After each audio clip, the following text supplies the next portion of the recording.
Vol 2, Chapter 61, Incoming Iron Fang, 6. As dawn approached the planet, a flash of white light pierced the darkness, heralding the sudden appearance of a disc-shaped spaceship. It was a Corellian YT-1000 light spacecraft, known as the Lancer, which had previously lost contact. Qijian couldn't contain his excitement upon seeing the spaceship. It's the Lancer! It's the Lancer that lost contact before. From the communication device, Yuri Orlov's laughter echoed, vibrant and slightly unhinged. Ah! Brothers, I'm here! Ha ha! I am now! Fire! Power! Sufficient! Ha! The golden light of a proton torpedo mounted on the side of the YT-1000 spacecraft glinted under the starlight. Yuri, why are you here? Tang Xiao exclaimed in surprise. Don't worry about the details. Now there's a proton torpedo on this ship. You know what that means. Ha! Yuri continued to laugh, his tone bordering on the abnormal. I'll leave this ship in your hands. I won't be piloting it. A determined glint appeared in Tang Xiao's eyes as he quickly commanded through the communication channel. All fighter squadrons, listen up. Provide full cover for the Lancer's return to the Mothership. Inform Glory Judith to prepare in the hangar. I'll pilot the Lancer with her. Manager, are you planning to? Qijian began, confusion evident in his voice.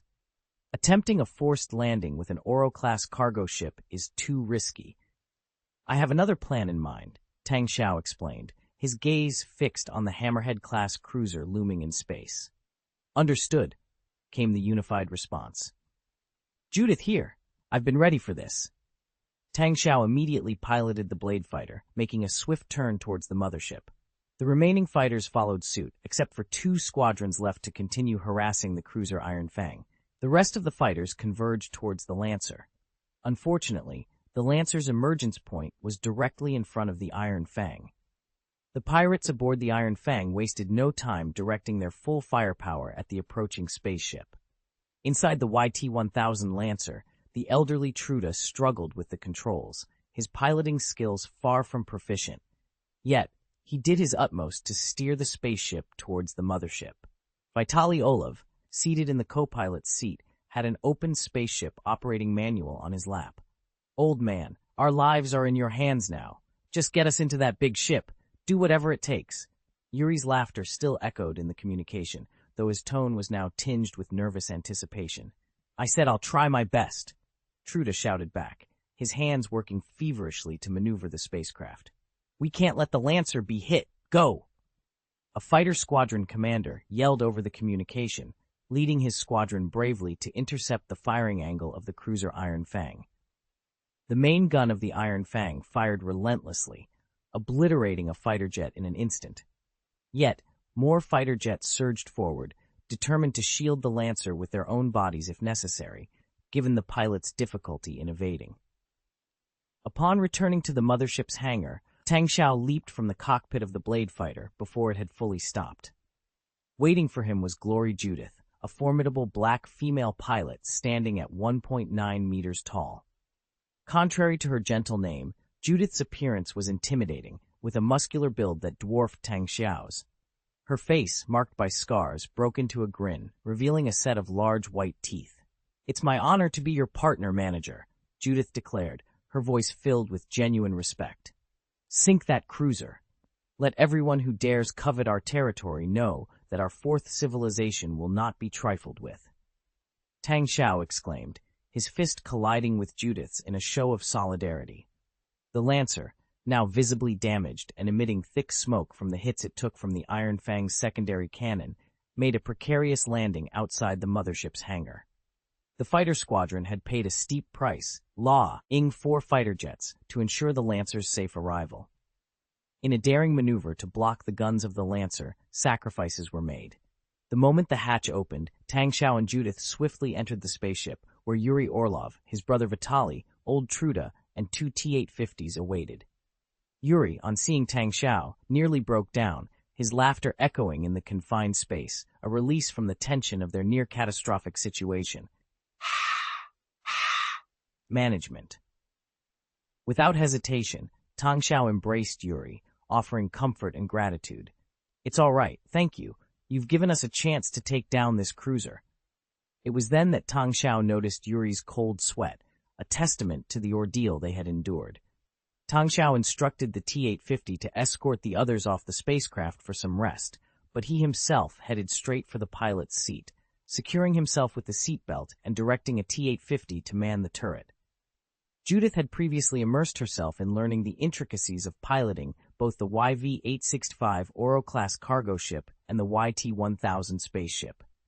Tang Xiao, having had some exposure to these ships, felt somewhat prepared, though he knew he wasn't the most qualified pilot. Judith, taken aback, questioned, "Manager, you are?" "I'll pilot. We have just one proton torpedo, one opportunity. Plus, the person who rescued the escape pod has made contact, and Munte is still aboard the cruiser." "Trust me, you'll assist," Tang Xiao explained with conviction, aware that his sensitivity to the Force made him the most capable pilot in this scenario. "Understood," Judith responded, her tone reflecting her solemn acceptance. With the spaceship's engines still running, Tang Xiao piloted the vessel out of the mothership's hangar platform. Qijan's voice, filled with urgency, came through the communication system.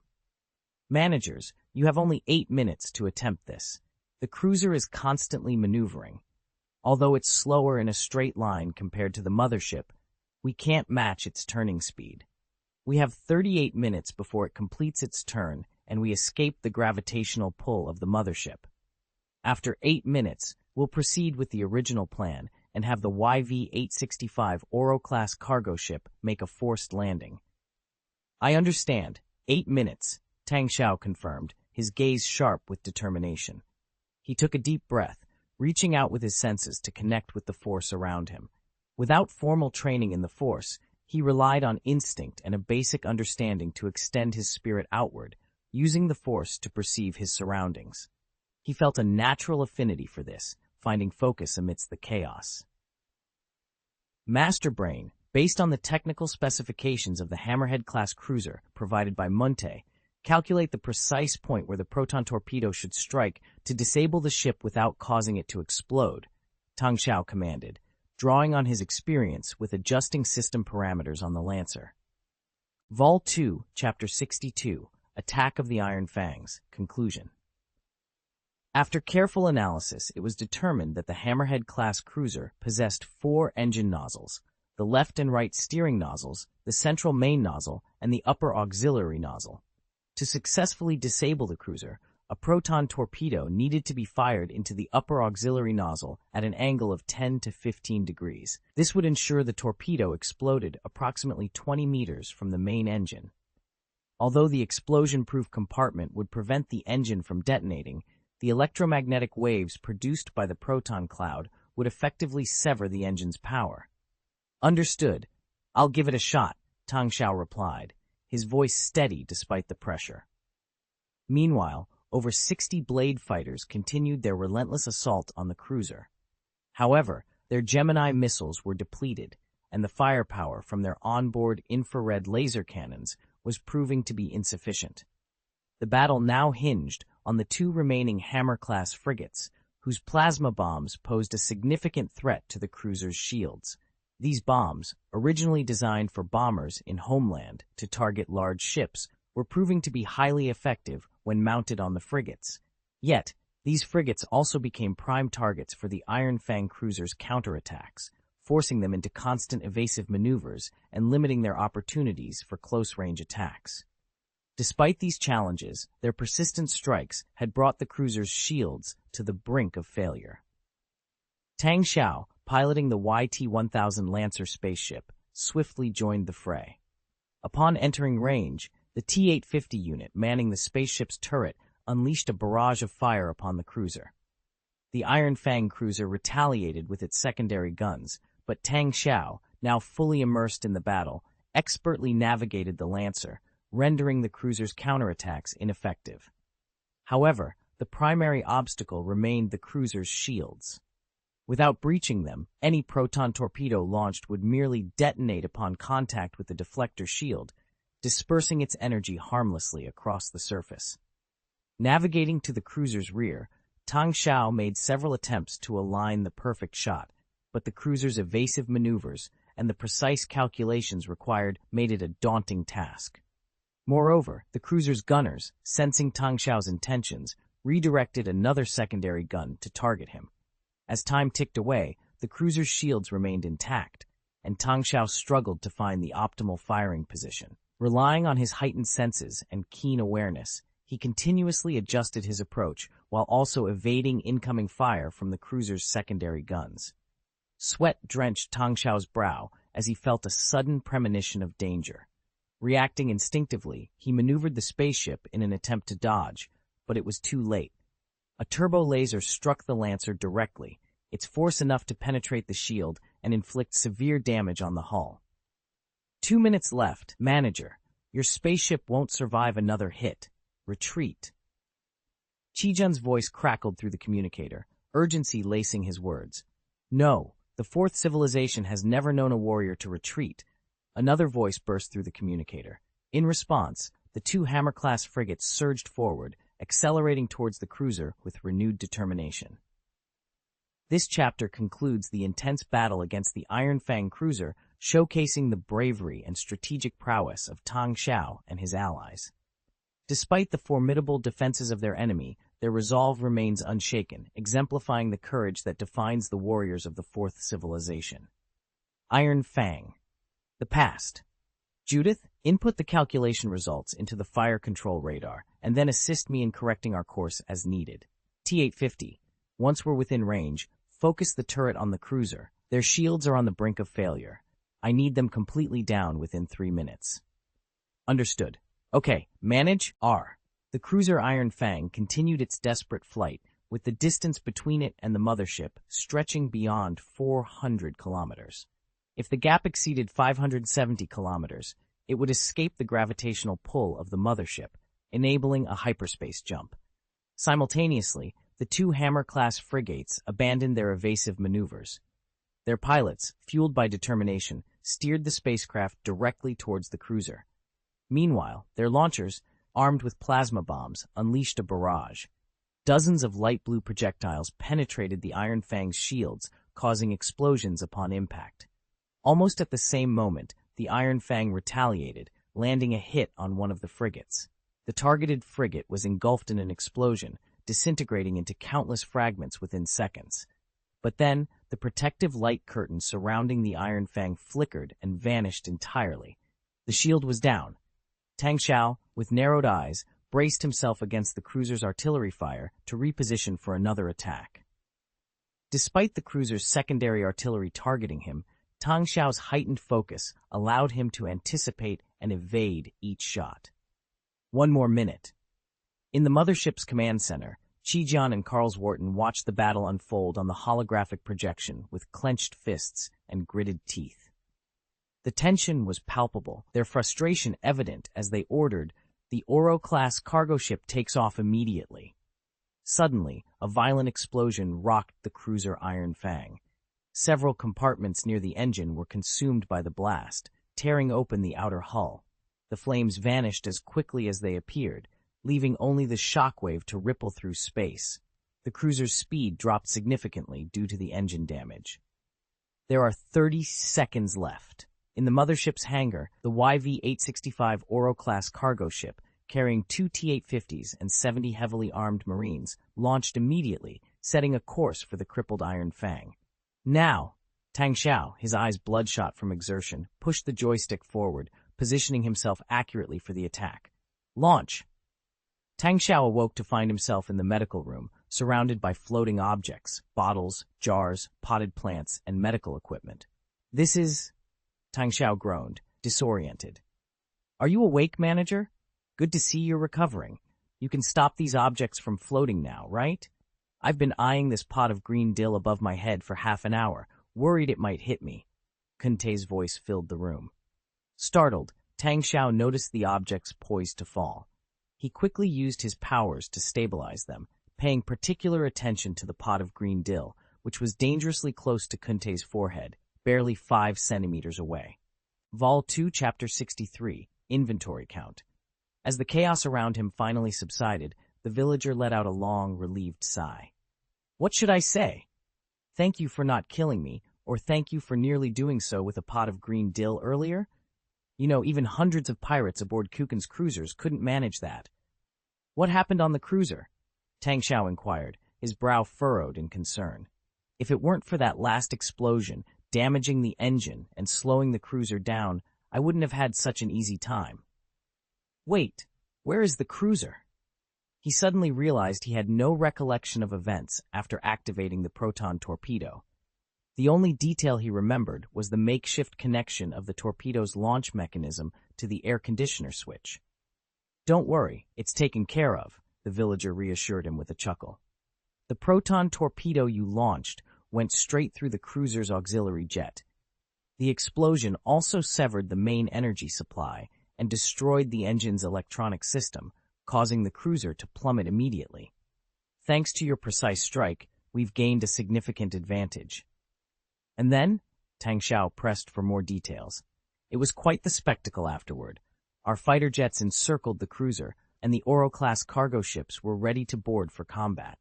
However, chaos erupted among the pirates themselves. Iron Fang Kuken wanted to fight to the last, but his first mate and others disagreed, opting for surrender. This led to infighting among them. By the time our Marines boarded, the pirates were still at each other's throats, making it easy for us to take control. Where's Kuken now?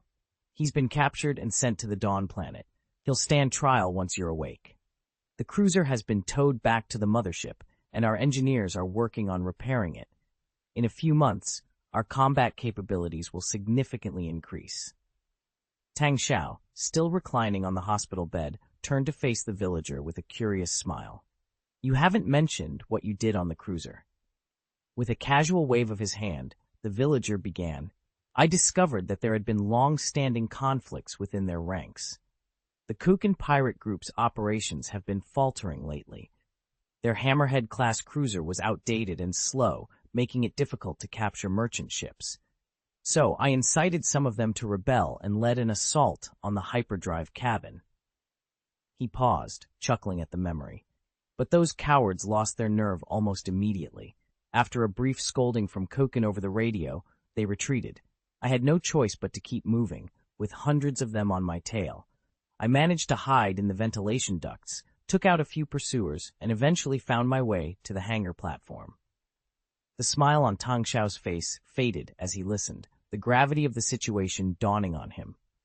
Luckily, there was a fighter jet under repair on the platform, with a proton torpedo launcher and a torpedo beside it. I quickly rewired it, and to my surprise, the torpedo launched. The villager laughed heartily, recalling the moment. You should have seen the look on those pirates' faces. Kuken was furious, broadcasting threats and even executing a few of his men. Then the infighting erupted over the radio. It was chaos. Tang Xiao's expression turned serious. You launched a proton torpedo inside the battleship. That was incredibly risky. You could have died. Why didn't you just take a rescue capsule and escape? It's fine. I'm used to these kinds of situations. They can't kill me that easily, the villager responded nonchalantly. You're a legend of the Fourth Civilization and one of our most important assets. I would have preferred letting the cruiser escape rather than risking your safety. The laughter faded from the villager's face as he turned to look at Tang Xiao, his expression solemn. We've always been dancing on the edge of danger, haven't we? Perched on the brink of a precipice, we find ourselves, don't we? You've been rather reticent, but from what I've gleaned, this universe harbors dangers far beyond our wildest imaginations, correct? Tang Xiao, with a heavy sigh, redirected his gaze to the ceiling, his voice barely above a whisper. I had a dream, a vivid one, foretelling the future of this galaxy. The truth is, I'm plagued with doubt over my ability to endure the impending war. This, my friend, not just my manager, is my sentiment as well, Munter replied, his smile tinged with a somber understanding. Tang Xiao's predicament stemmed largely from his overexertion of the force.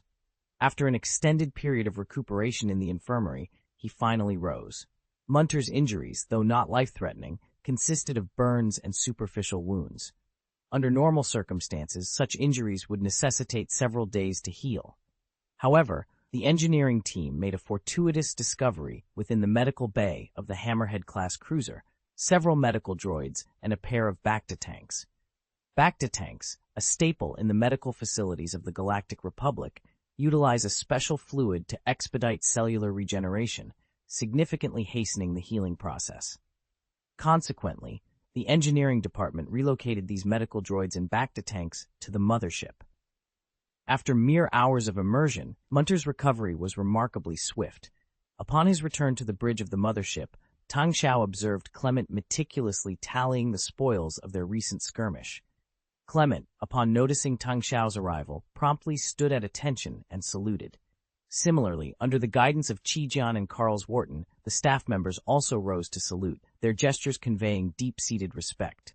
In the recent conflict, Tang Xiao, Munter, Yuri, Vitali, Judith, Qijian, and others had each contributed their unique strengths and intellect to the cause of the Fourth Civilization. Most crucially, Tang Xiao had imparted a profound message to all: I stand with you, in life and in death. His actions had transcended those of any other leader, significantly bolstering morale.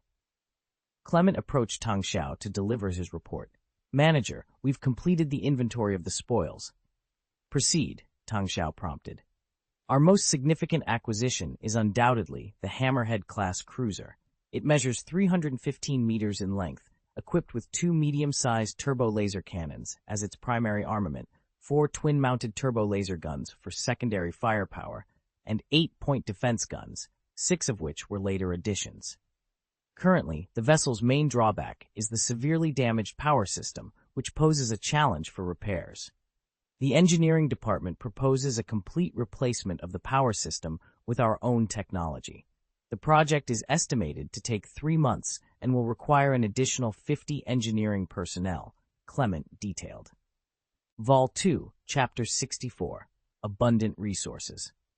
Okay, I'll immediately reassign the staff and awaken an elite talent to lead the engineering department. I'll also establish a logistics department to alleviate some of the workload from your administrative department, Tang Xiao affirmed with a nod. He favored a gradual approach to decentralization, aiming to prevent any single group from monopolizing power within his ranks.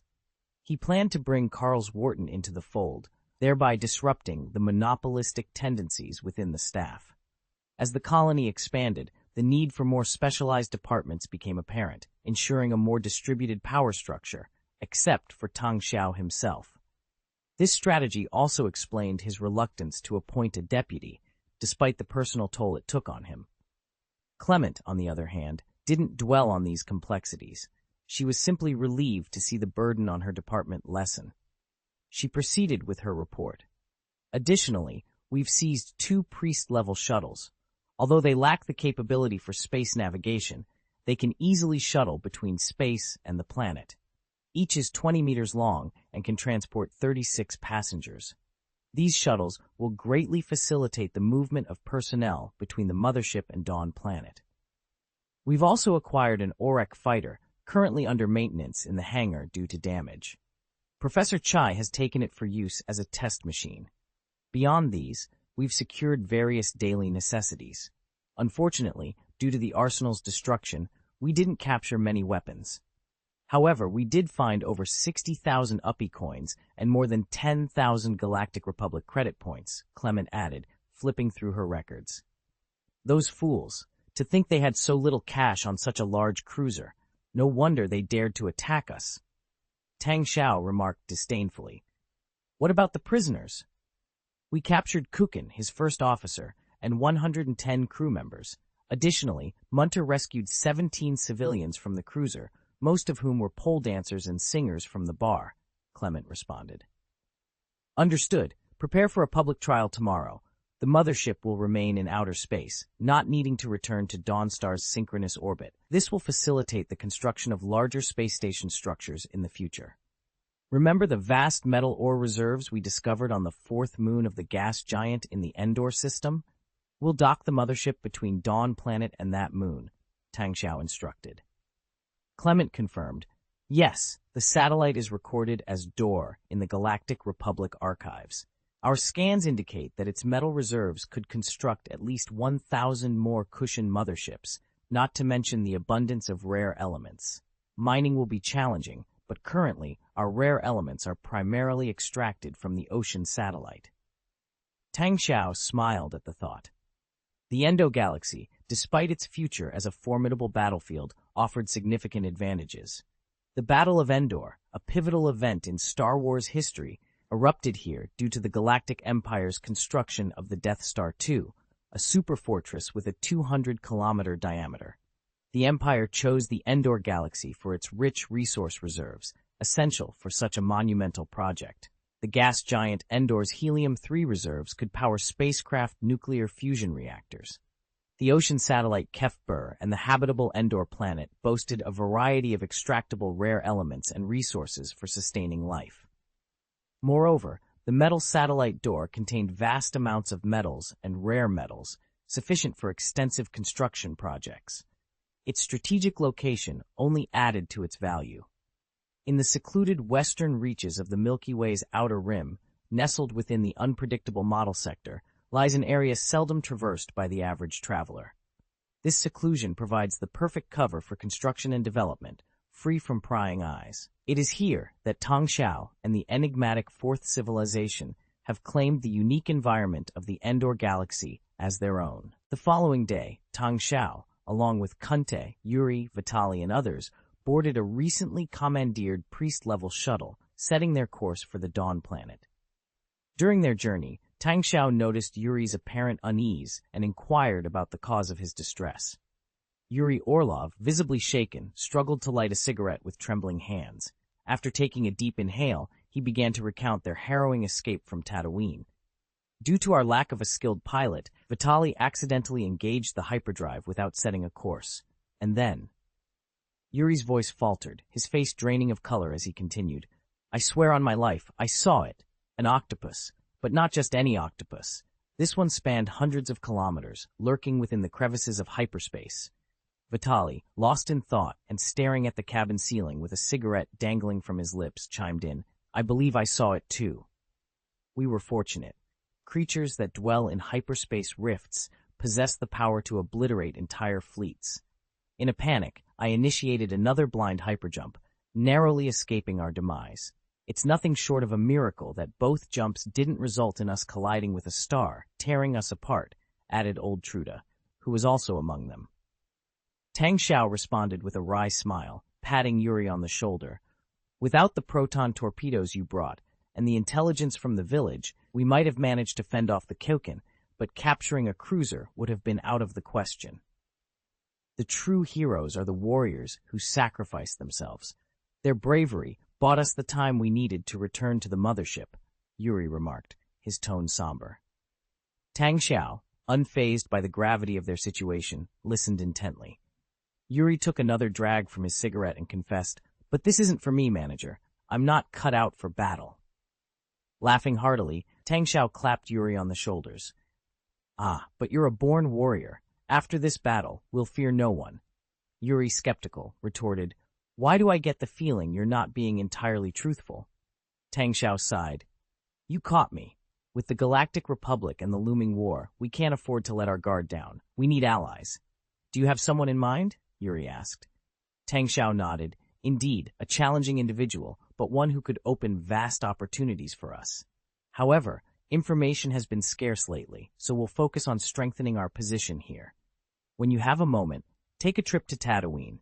If that doesn't pan out, I'll find someone else to distribute your weapons.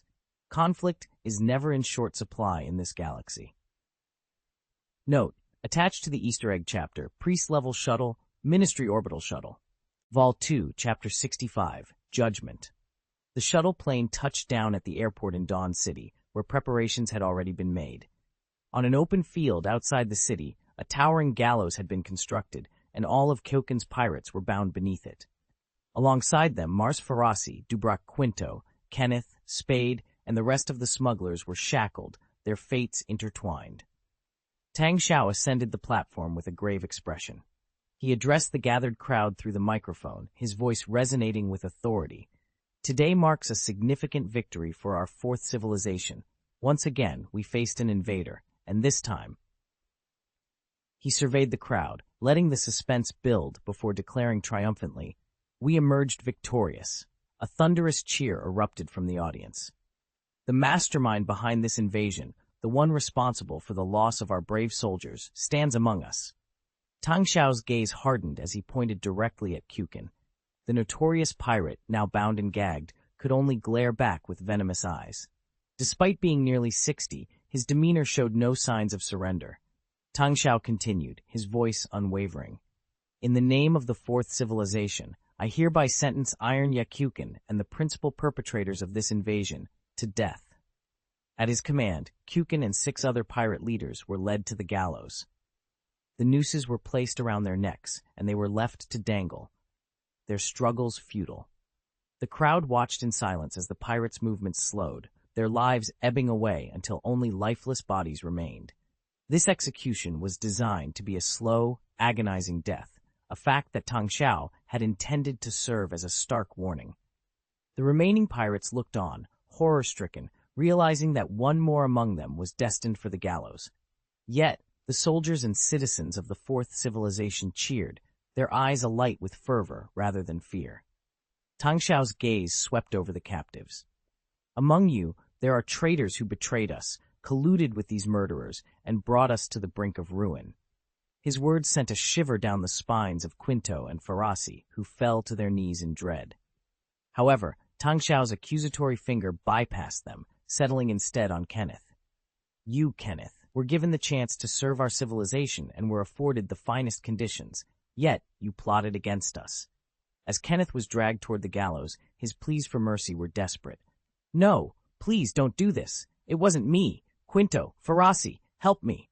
But his former allies could only watch in silence, paralyzed by fear. Kenneth's pleas turned frantic, even debasing himself in a bid for mercy. But Tang Xiao remained unmoved. With a mere gesture, the Marines executed the sentence, and Kenneth's struggles soon ceased, leaving Quinto and Ferrasi to contemplate their own fates amidst the cheers of the crowd. This day would be remembered as a testament to the Fourth Civilization's resolve, a grim reminder of the consequences of betrayal and invasion. The fear was palpable among the pirates. Some were so terrified they couldn't control their bladders, leaving the ground beneath them stained with warm liquid. Tang Xiao, however, paid them no mind. He directed his attention to the remaining pirates, offering them a sliver of mercy. As for the rest of you, he began, his voice firm yet devoid of malice, I am willing to spare your lives. However, you will be subjected to a lifetime of labor reform. Initially, you will be sent to work in the mines. Demonstrate good behavior, and after 3 years, you may be transferred to farm work. After a decade, you can earn your citizenship. Consider this an opportunity to atone for your sins through hard work. The pirates, having witnessed the grim fate of their comrades who were hanged, dared not entertain any thoughts of defiance. They fell to their knees, expressing their gratitude for Tang Xiao's leniency. As the condemned pirates were led away, the 7 lifeless bodies swayed ominously in the breeze, a stark reminder of the consequences of betrayal. Only 5 individuals remained, Quinto, Felicity, and Spade, among others. Tang Xiao turned to face them, his expression unreadable. The Quintos were visibly shaken, trembling uncontrollably as they contemplated their uncertain fate. They had received the news directly from Kyokin, leaving no room for doubt about the seriousness of their situation. The possibility of meeting the same fate as their hanged counterparts loomed large in their minds. Unable to bear the suspense any longer, Quinto collapsed to the ground, his cries echoing through the air. Manager, this was all my doing. If punishment is due, let it be mine alone. Please, spare Felicity and the others. Tang Xiao's response was icy. How can you expect leniency after such betrayal? He questioned. Quinto began to reply, but stopped short, recalling Kukin's fate.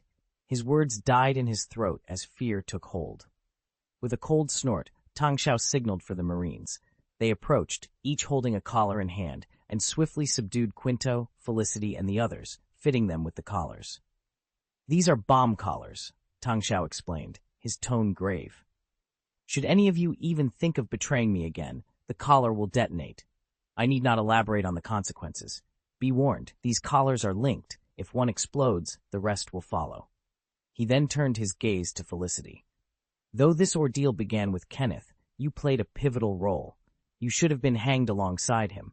However, for Quinto's sake, I will spare your life. Your punishment will be a lifetime of labor reform. Your dreams of traversing the universe are now over, a casualty of your own folly." Felicity collapsed to her knees, her sobs filling the air. It was unclear whether she mourned her lost dreams or was relieved to have escaped death. Vol 2, Chapter 66, A Harmonious Life. Tang Xiao gestured to Kinto and his group, his voice firm. "All right, you will undergo 12 months of labor reform on the farm. Once the period is over, you'll continue to work for our fourth group. Prove yourselves and earn your freedom." Without another word, he signaled the Marines to escort them to the farm. Despite the grim circumstances, Felicia's life was spared, and she was given a chance for reformation through labor. This turn of events left Ferasi completely at their mercy, a clear message that Kinto and his companions had no future rebellion to hope for. It was a lenient decision by Tang Xiao's standards, influenced by their current need for manpower rather than his usual inclination towards harsher punishments. In the wake of the public trial's fervor, Tang Xiao seized the moment to announce a significant change. The Kushan Mothership would be officially renamed Glory, to commemorate the fourth civilization's first victory in the Star Wars universe. This victory, marked by the Mothership's direct and significant contribution, was a proud moment deserving of such an honor. Yet, Tang Xiao harbored a hope that the Mothership would never again need to engage in such battles. The aftermath and logistical concerns, such as the arrangement for prisoners and rescued civilians, were delegated to others. Following Clement's suggestion, the civilians were to be temporarily housed in Dawn City, their presence and cultural contributions a boon to the Fourth Civilization's residents. Plans were in place to eventually return them to Tatooine, should they choose to. Old Man Truda, having played a crucial role in recent events, decided to make Dawn Planet his new home. Preferring its verdant landscapes to Tatooine's barren expanses, he volunteered to stay and open a mechanical repair shop, becoming the first non-human member of the Fourth Civilization. Taya, a Twi'lek woman, had been inseparable from Mute since the trial's commencement. It appeared that Mute had welcomed her into his life, possibly hinting at a future together. Tang Xiao, however, remained focused on broader horizons, his dreams extending into the vast universe. Dawn City, the colonial heart of the Fourth Civilization, had grown into a bustling town of 7,000 inhabitants. The cityscape was dominated by modular buildings, practical in design but lacking aesthetic appeal with their boxy shapes and small windows. On the town's outskirts, new concrete structures were emerging, with construction workers in mechanized exoskeletons busily moving about the site. Tang Xiao's attention was particularly drawn to the Ewoks working alongside the Fourth Civilization's workers. These small, agile beings, barely over a meter tall, navigated the construction site with ease, assisting with tools like air hammers, nail guns, and welding torches. "Hey, Moko, see the fasteners on that third scaffold? They're coming loose. Get it replaced, quick," a worker yelled. Responding with enthusiastic chirps, a turquoise-furred Ewok named Moko waved his wrench, grabbed a new fastener, and skillfully maneuvered through the steel framework. With remarkable agility, he removed the old fastener, stabilized the loose steel pipe with his foot, and secured the new fastener in place, tightening it with the wrench. Moko's proficiency showcased the invaluable contribution of these skilled workers to the burgeoning city. At that moment, the workers on the upper floor were operating the concrete filling machine, preparing to pour concrete into the mold below. Realizing the danger, the workers below urgently grabbed their communicators and shouted, "Rozan, who on earth told you to pour concrete now? Can't you see there are people down here?" "Oops, why didn't you mention it sooner?" The workers above hastily attempted to stop the process, but it was already too late, and some concrete had spilled. Moko, an Ewok, displayed remarkable agility, narrowly avoiding the falling concrete. Without missing a beat, he used the wrench in his hand to tighten the last few screws. Then, with swift movements, he climbed to the upper floor, tapped Rozan's helmet lightly with the wrench, and scolded him in broken language. "Idiot, idiot! Damn you! You pick up swear words quickly enough, even if you don't bother with the Galactic Standard language." Rozan retorted with a laugh. "Damn you, damn you!" Moko repeated, his tone filled with mock anger as he playfully smeared Rozan's face with his grease-covered hands. Damn you, get lost! I swear I'll have your hide if I don't get back at you today, Rosen exclaimed. Tang Xiao observed this exchange with a smile, pleased by the camaraderie. The colony's atmosphere was exactly as he had hoped, harmonious. The fourth civilization and the Ewoks were not only coexisting peacefully, but were also contributing to the colony's steady development. As he walked through the streets, Tang Xiao noticed the bustling market stalls, many of which were run by Ewoks. Their goods were diverse, offering beautiful shells, pearls, rare hides, and teeth, among other items. This contrasted with the more basic offerings of fruits, meat, and fish from the other residents. The colony had adopted an economic system based on work stamps, which functioned as currency. These stamps, issued based on working hours, came in denominations of hours and minutes. The system was intuitive, with different jobs and ranks earning stamps at varying rates. A material supply station in the city provided essential goods like food and clothing, which residents could purchase with their work stamps. This burgeoning economy allowed for the exchange of goods and fostered a sense of community. Interestingly, the Ewoks also participated in this economy, using their earned work stamps to acquire necessities. However, they often modified the clothes to fit their smaller statures, except for hats, which they never purchased. Instead, they sometimes wore turbans for warmth, hinting at the cultural significance of their unique head adornments. Featured in the Easter egg chapter, Ewok, the Adorable Little Bear. Vol 2, Chapter 67, God of the Ewoks. In the bustling streets, children, appearing to be around 2 or 3 years old, walked hand in hand with their guardians. These were not ordinary children, but accelerated embryos adopted by the residents. Their growth would halt at the age of 20, proceeding at a normal rate thereafter. However, this acceleration came with a cost, a lifespan limited to 50 years, and the necessity of specific genetic treatments for reproduction. Despite these drawbacks, the introduction of these embryos was seen as an effective method to bolster the population of the civilization. After the utilization of 5 billion embryos, the fourth civilization had achieved a significant scale. As Tang Xiao meandered through the streets, he observed several Ewoks trading pearls for bags filled with potatoes and sweet potatoes, which they laboriously dragged out of the city. Tang Xiao, noticing their struggle, stepped aside to clear the path for them. To his surprise, upon seeing him, the Ewoks dropped their bags, knelt, and began to worship him fervently in their native language, which Tang Xiao couldn't understand. Confused, Tang Xiao asked, "What's going on here?" An administrative official accompanying him chuckled and explained, "They're calling you a great spirit, manager." A great spirit? Tang Xiao was perplexed.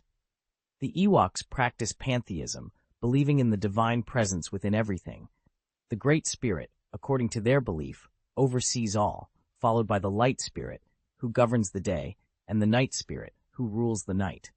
By calling you a Great Spirit, they've elevated you to the status of a supreme deity, the official elaborated with a smile. Unsure of how to proceed, Tang Xiao inquired, "So, what should I do now?" "The Ewoks will continue their worship until you acknowledge them. Help them to their feet and touch their headgear as a sign of acceptance," the official advised. Following the advice, Tang Xiao assisted each Ewok to stand and gently touch their head ornaments. This gesture was met with jubilant cheers, and in gratitude, each Ewok presented Tang Xiao with a potato before scampering off, leaving him standing bewildered, clutching a collection of potatoes. "Look up, manager," the official suggested, pointing skyward. On this clear day, with no clouds to obscure the view and the massive gas giant planet looming in the sky, the Glory's mothership in synchronous orbit was visible. The official explained, "The Ewoks view the gas giant as a celestial spirit.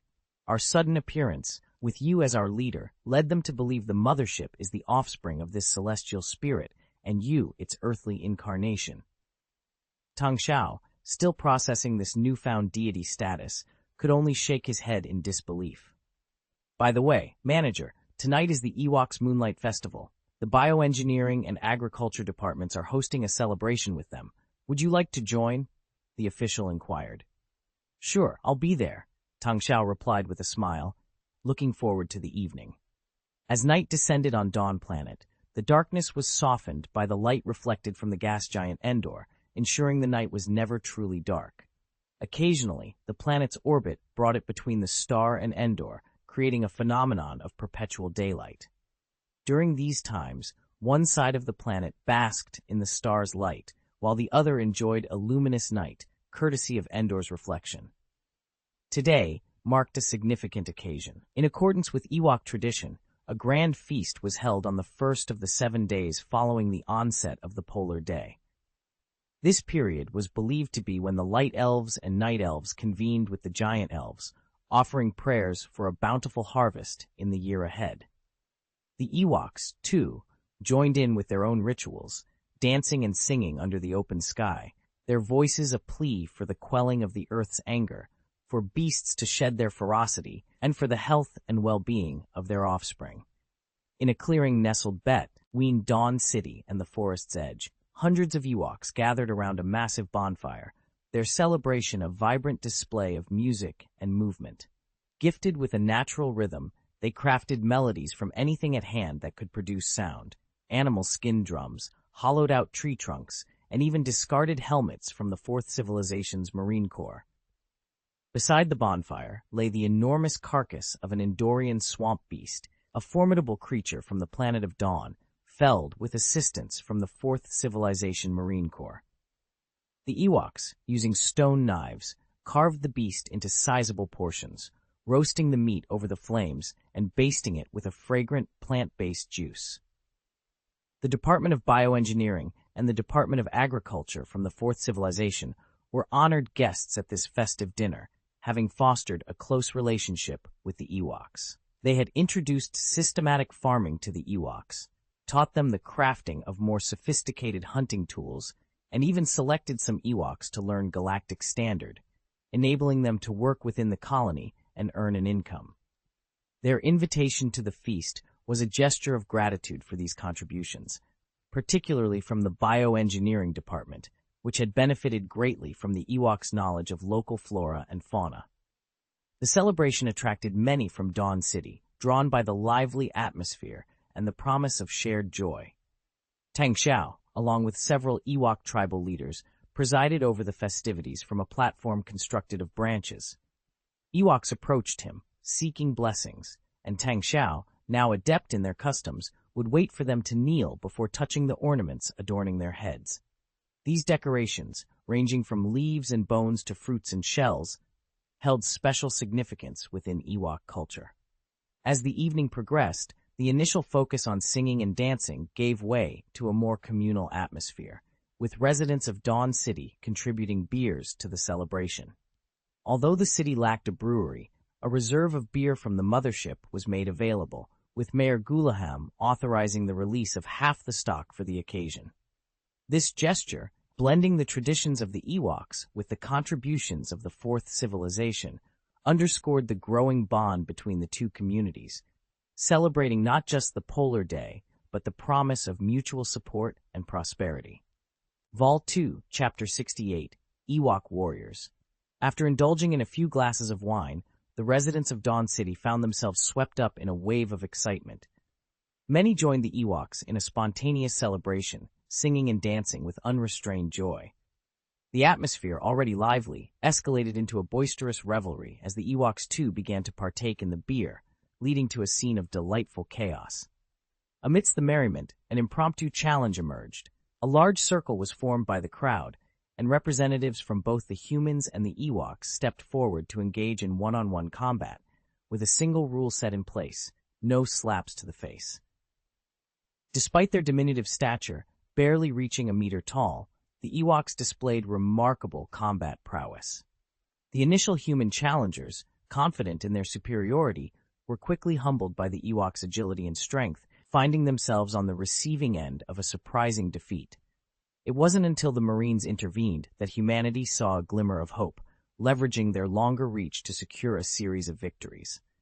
However, the tide turned once again with the appearance of a red-haired Ewok adorned with a unique white feather headdress, a rarity among the Ewoks. This warrior, with his distinctive headdress, proved to be an indomitable force, effortlessly defeating even the Marines.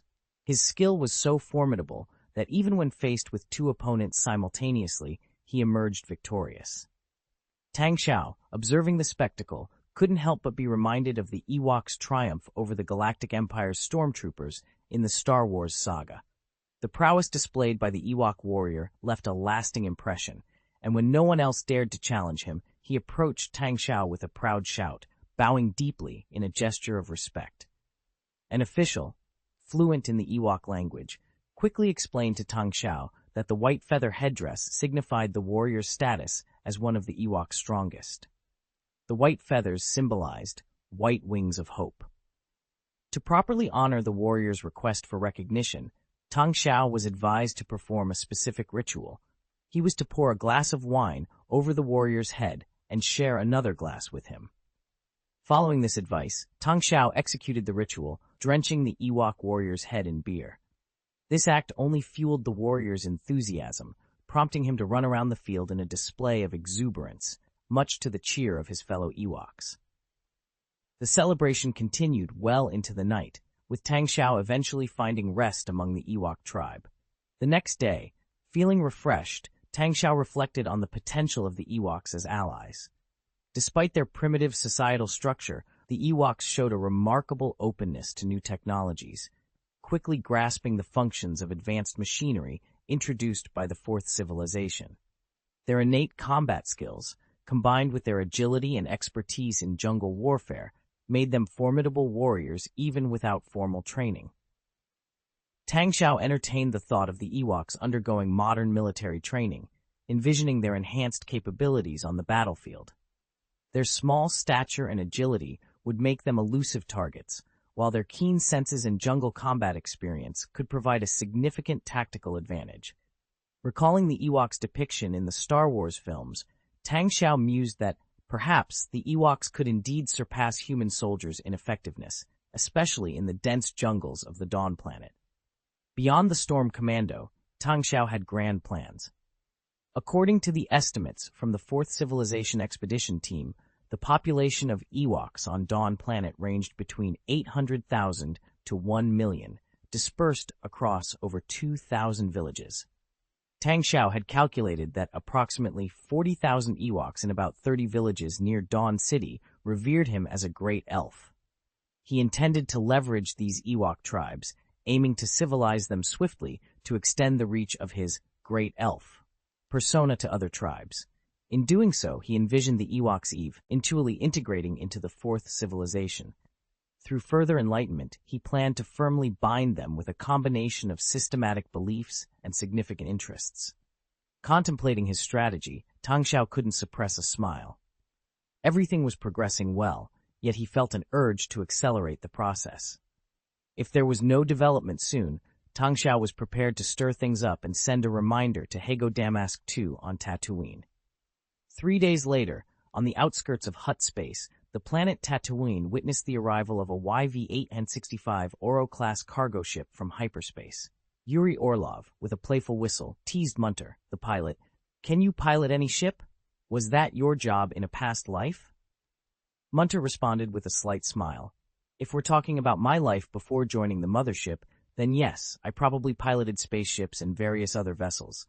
However, I'm not fond of this spaceship. It's designed for solo operation, requiring me to manage numerous auxiliary tasks alone, which is quite draining." As he adjusted the controls, Munter added, "Besides, this ship is cumbersome. So why exactly are you dragging me to Tatooine?" Yuri, taking a drag from his cigarette and donning his sunglasses, replied, "I know you're the best pilot we have, aside from the manager. I'm looking to make a fortune, and I want you with me." "Dealing in illicit weapons?" Munter chuckled. "Didn't the Bossa Group intimidate you last time?" Yuri corrected him, flicking his cigarette. "First off, it's not a scheme, it's an adventure. Remember, they secured 2 proton torpedoes for me, which were crucial in disabling the Hammerhead and saving you. They're your heroes. And why else would I be out here in the desert with a tough guy like you, if not for a significant reason?" Munter retorted. Yuri smiled enigmatically. "You're missing the point. This venture was suggested by the manager himself." "The manager? Why would he be involved in this? You've already sold your weapons. Who else is he instructing you to sell to?" Munter inquired with suspicion. Yuri exhaled a stream of smoke. You're not seeing the bigger picture. Weapons can shift the balance of power, and the manager is interested in disrupting that balance. Runanatalik, Vol 2, Chapter 69, Santa Claus. In the realm of smuggling weapons, I have a bit of a history, though my memories are somewhat fragmented. However, the idea of disrupting the balance was new to me. What exactly are you planning? I asked, my brow furrowed in confusion. Yuri, having just discarded his cigarette, shared, I mentioned our last weapons sale to the manager. He inquired about the specifics, and then made an intriguing comment. The Hutts are outwitting the Hutts. The Hutts outwitting the Hutts? I echoed, puzzled. Exactly, Yuri confirmed. The manager believes that only the Hutts would dare orchestrate such a significant operation on Tatooine within Hutt space. This situation points to a conflict between two of Tatooine's most formidable gang factions, Jabba the Hutt and Ghidorah the Hutt. And the bosses, who purchased my weapons, are essentially hitmen aiming to strike at Ghidorah's forces. So, you inadvertently supplied weapons to the Hutts? I asked, trying to grasp the situation. It wasn't so much inadvertent as it was inevitable. In Tatooine, the Hutts are behind 90% of armed conflicts. Without the weapons I sold, the bosses wouldn't have stood a chance in making any significant impact, Yuri explained. Your munitions enabled the bosses to succeed? And in return, you received 2 proton torpedoes, I asked, seeking clarification. Yuri smiled. Yes, though I'm still trying to understand why the manager used the term original. His insight is remarkable. From a few hints, he deduced the entire situation and knew exactly what to do next. And what is that? I pressed, eager to understand his plan. Watch this, Yuri beckoned, turning to call towards the cargo hold. Vitaly Olov emerged, a cigarette dangling from his lips, and declared, Just watch. With a dramatic gesture, he unveiled the cargo hold of the Oro-class cargo ship, revealing an astonishing arsenal of weapons. Even I was taken aback. Heavy machine guns, light machine guns, rocket launchers, assault rifles, pistols, grenades. Wait, are those mortars? Did you raid the entire armory of the Mothership? Yuri, brimming with pride, explained, the manager mentioned these models would soon be obsolete, replaced by newer versions. Our goal is to sell them all before that happens. So, you're planning to arm Ghidorah's forces to confront Jabba? I asked, piecing together his strategy. Indeed, but the manager also advised against selling directly to Jabba, citing it wouldn't be profitable, Yuri shared. Did he really say that? I asked, skeptical of the manager's motives.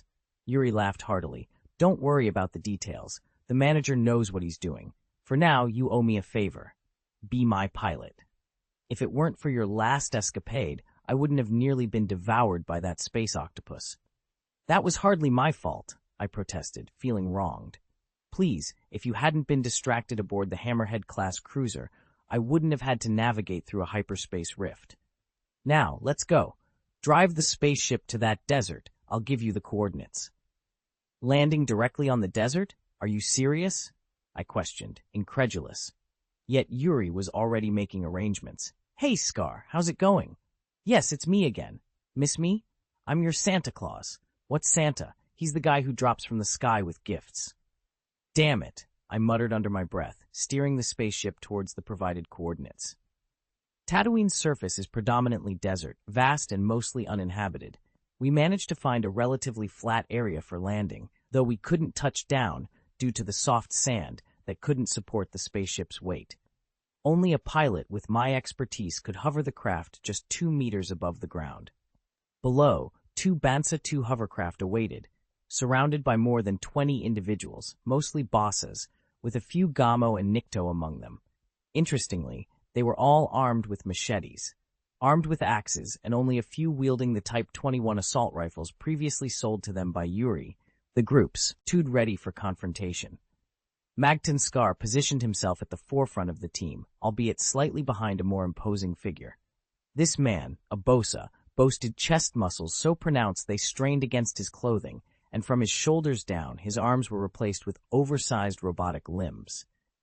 Yuri Orlov, attempting to bolster his courage, muttered to himself, "Business is business." He straightened his tie and, accompanied by Vitaly and 2 T-850s, made his descent to meet the group. Despite the intimidating sight before him and a tremor of fear in his legs, Yuri approached with a feigned cheerfulness, arms spread wide as he greeted, Yo, Scar, long time no see. Scar responded with a grin, gesturing towards the muscular man with robotic arms. This is my boss, Broderick Gravel. Broderick Gravel sized Yuri up, inquiring, You're the one who sold those big guns? Yuri, maintaining his smile, replied, Indeed, that's me. I've brought even more this time, should you find them useful. Why do you dare to sell us weapons? Broderick Gravel asked. Yuri, with a laugh, responded, Let's just say, I'm your Santa Claus. I've heard your wishes, so here I am with your Christmas gifts. A merchant provides what his customers need, right? Before Broderick Gravel could finish his sentence about robbing Jabba's property, Yuri hastily interjected. No, I didn't hear that. I know nothing. Remember, I'm just Santa Claus here. Broderick Gravel, with a menacing smile, said, Fine, I like your style. So how many of these big guns do you have? More than you could possibly use, Yuri boasted. But the real question is, do you have the means to pay? I don't have money, Broderick Gravel admitted, shaking his head. Yuri, ready to retreat, spread his hands and said, Well, as you see, I'm a businessman. Broderick Gravel quickly added, But whatever you want, I can get it for you. Anything on Jabba's turf, consider it yours. As he spoke, a sinister smile crept across his face. Yuri paused, reconsidering as he observed Broderick Gravel, Scar, and their formidable entourage. These were men of violence, seasoned in bloodshed, daring enough to challenge Jabba, the local overlord of Tatooine. Their boldness, coupled with the covert support of another Hutt Ghidorah, was a testament to their strength and ferocity. A smile of anticipation played on Yuri's lips as he said, In that case, I believe we have much to discuss. Attached to the Easter egg chapter, Bansa 2 Suspended Boat. Vol 2 Chapter 70, Leveraging the Situation. Yuri Orlov confidently approached Broderick Gravel, his fear now a thing of the past. He was certain that despite their formidable power, these individuals would have no choice but to comply in his presence. The influence of Jabba the Hutt on Tatooine, extending to dozens of surrounding galaxies, was unmatched. These people, who dared to challenge such authority, were like dancers on the edge of a knife, risking their lives with every move. Their choice to conduct business in this secluded desert area was a testament to their precarious position. In the realm of Tatooine, Jabba's power eclipsed that of Ghidorah the Hutt. The rivalry between them had been covert, primarily because Ghidorah had a powerful ally in the shadows. That ally was none other than King Hago Damask VI. Tang Xiao had revealed this information to Yuri, shedding light on the predicament of the Bosa bandits and their leader, Ghidorah the Hutt. With a nonchalant stride, Yuri declared, My boss operates in another galaxy and is in need of a variety of items. For instance, Iron Fang Kukin, who we recently eliminated. So, we're interested in acquiring everything you have. Magton Scar, standing nearby, smirked and asked, Would those 2 proton torpedoes be of any use? Absolutely, my friend. You're the best, truly. You are the shit, is a term of endearment where I come from. Thanks to those proton torpedoes, our boss is eager to offer you items that are typically hard to come by, Yuri responded with enthusiasm, clarifying that he wasn't cursing. I'm interested in the heavy weapon you used against the mercenaries last time. The one larger than this, Scar said, lifting a Type 21 assault rifle for emphasis. Ah, the M427 general-purpose machine gun. 50 caliber, featuring a hybrid pneumatic bolt and short recoil action on the barrel, with an open mechanical rear sight. It accepts ammunition chains, drums, and magazines, Yuri explained. He signaled to a T-850 standing by the spaceship, who promptly tossed an M427 machine gun their way. The T-850 on the ground caught it effortlessly and handed it to Yuri. Struggling slightly with the weight, Yuri passed the machine gun to Broderick Gravel. It weighs 10 kilograms and can be mounted on these 2 hovercrafts. I assure you, it will allow you to dominate your enemies completely. It's more exhilarating than any conquest. That will be 1,800 credit points. The Boza bandit leader effortlessly caught the machine gun, inspected it, and nodded in approval. You mentioned something truly unique, something not available for purchase. Show me, he demanded. Yuri, with a grin, beckoned another T-850 to light his cigarette. Taking a deep drag, he instructed, Bring down the M341. A cylindrical object was hurled from the spaceship. This time, Yuri let the T-850 take the lead. Observe, he said. The T-850 aimed the bazooka into the distance and fired. The resulting explosion was massive, sending shockwaves that could be felt even hundreds of meters away. Behold the M341 bazooka, 72mm caliber, capable of firing incendiary and armor-piercing rounds. Just one shot is needed to take out a tank or an armored vehicle. Ha! Boom! Yuri laughed triumphantly. Available for 3,000 credits each, with a limit of 5 per customer.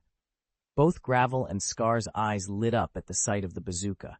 Such powerful weaponry was strictly regulated within the Galactic Republic, making it nearly impossible to acquire through legal means. The conflict between the Galactic Republic and its adversaries had begun over 1,000 years ago, setting the stage for the current state of affairs.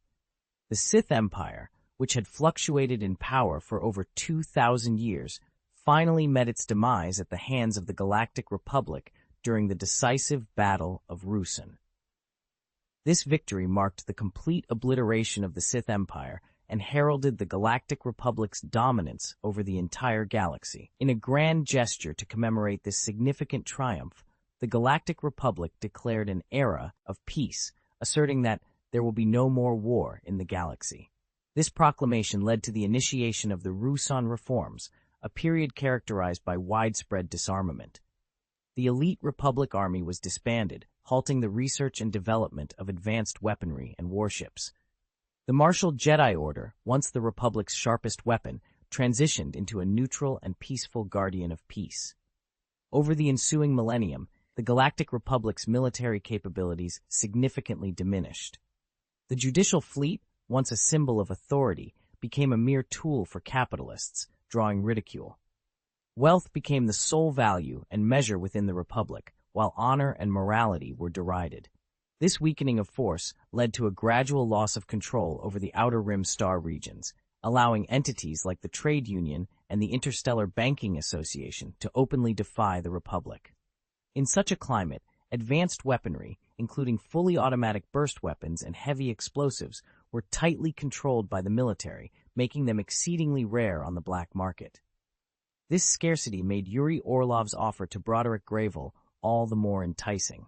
Presenting such weaponry openly, Yuri boasted, "How about it? Seeing this, do you now understand our strength, my friend?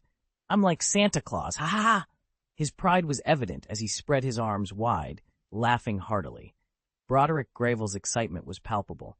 "What else do you have? With these, I can recruit more people and make a significant impact." Yuri, still basking in his triumph, signaled to the T-850 on the spacecraft. The robot efficiently dropped a 2-meter-long box and proceeded to open it with its bare hands, revealing a mortar. "What is this? Wait, a mortar! It's a mortar!" Broderick exclaimed, his laughter echoing. "Ha ha ha! You even have a mortar. Excellent, truly excellent." Yuri elaborated. "This is an M752 mortar, 90mm caliber. It has a minimum range of 100 meters and a maximum range of 7,000 meters. You could hit Mos Eisley from here with just one shot, ha ha!" He then added, "This piece is unique. You won't find it anywhere else for 10,000 credit points." Magton Scar interjected, "Mortars are sold for 2,500 credits elsewhere." Yuri, unfazed, retorted, "Firstly, you weren't planning to pay anyway. Secondly, even if I asked for 50,000 credit points, you'd have no choice. You simply can't find this anywhere else, right? P.S. Please note that Easter egg chapters may take anywhere from 15 minutes to 24 hours to be reviewed and updated. If you're unable to access an Easter egg chapter immediately, please be patient. The contents of these special chapters are always indicated at the end of each chapter. Vol 2, Chapter 71, The Grand Scheme. "Tell me, what do you want?" Broderick Stone inquired. Yuri responded with a sly grin. "Proton torpedoes, hyperspace engines, blasting gas, communication terminals, anti-gravity engines, robots, spaceships, cash, basically anything you can bring, I'll give you a price for it." He gestured towards the assortment of items scattered around him. "It seems your operations are far from peaceful," Magton Scar observed. Yuri chuckled.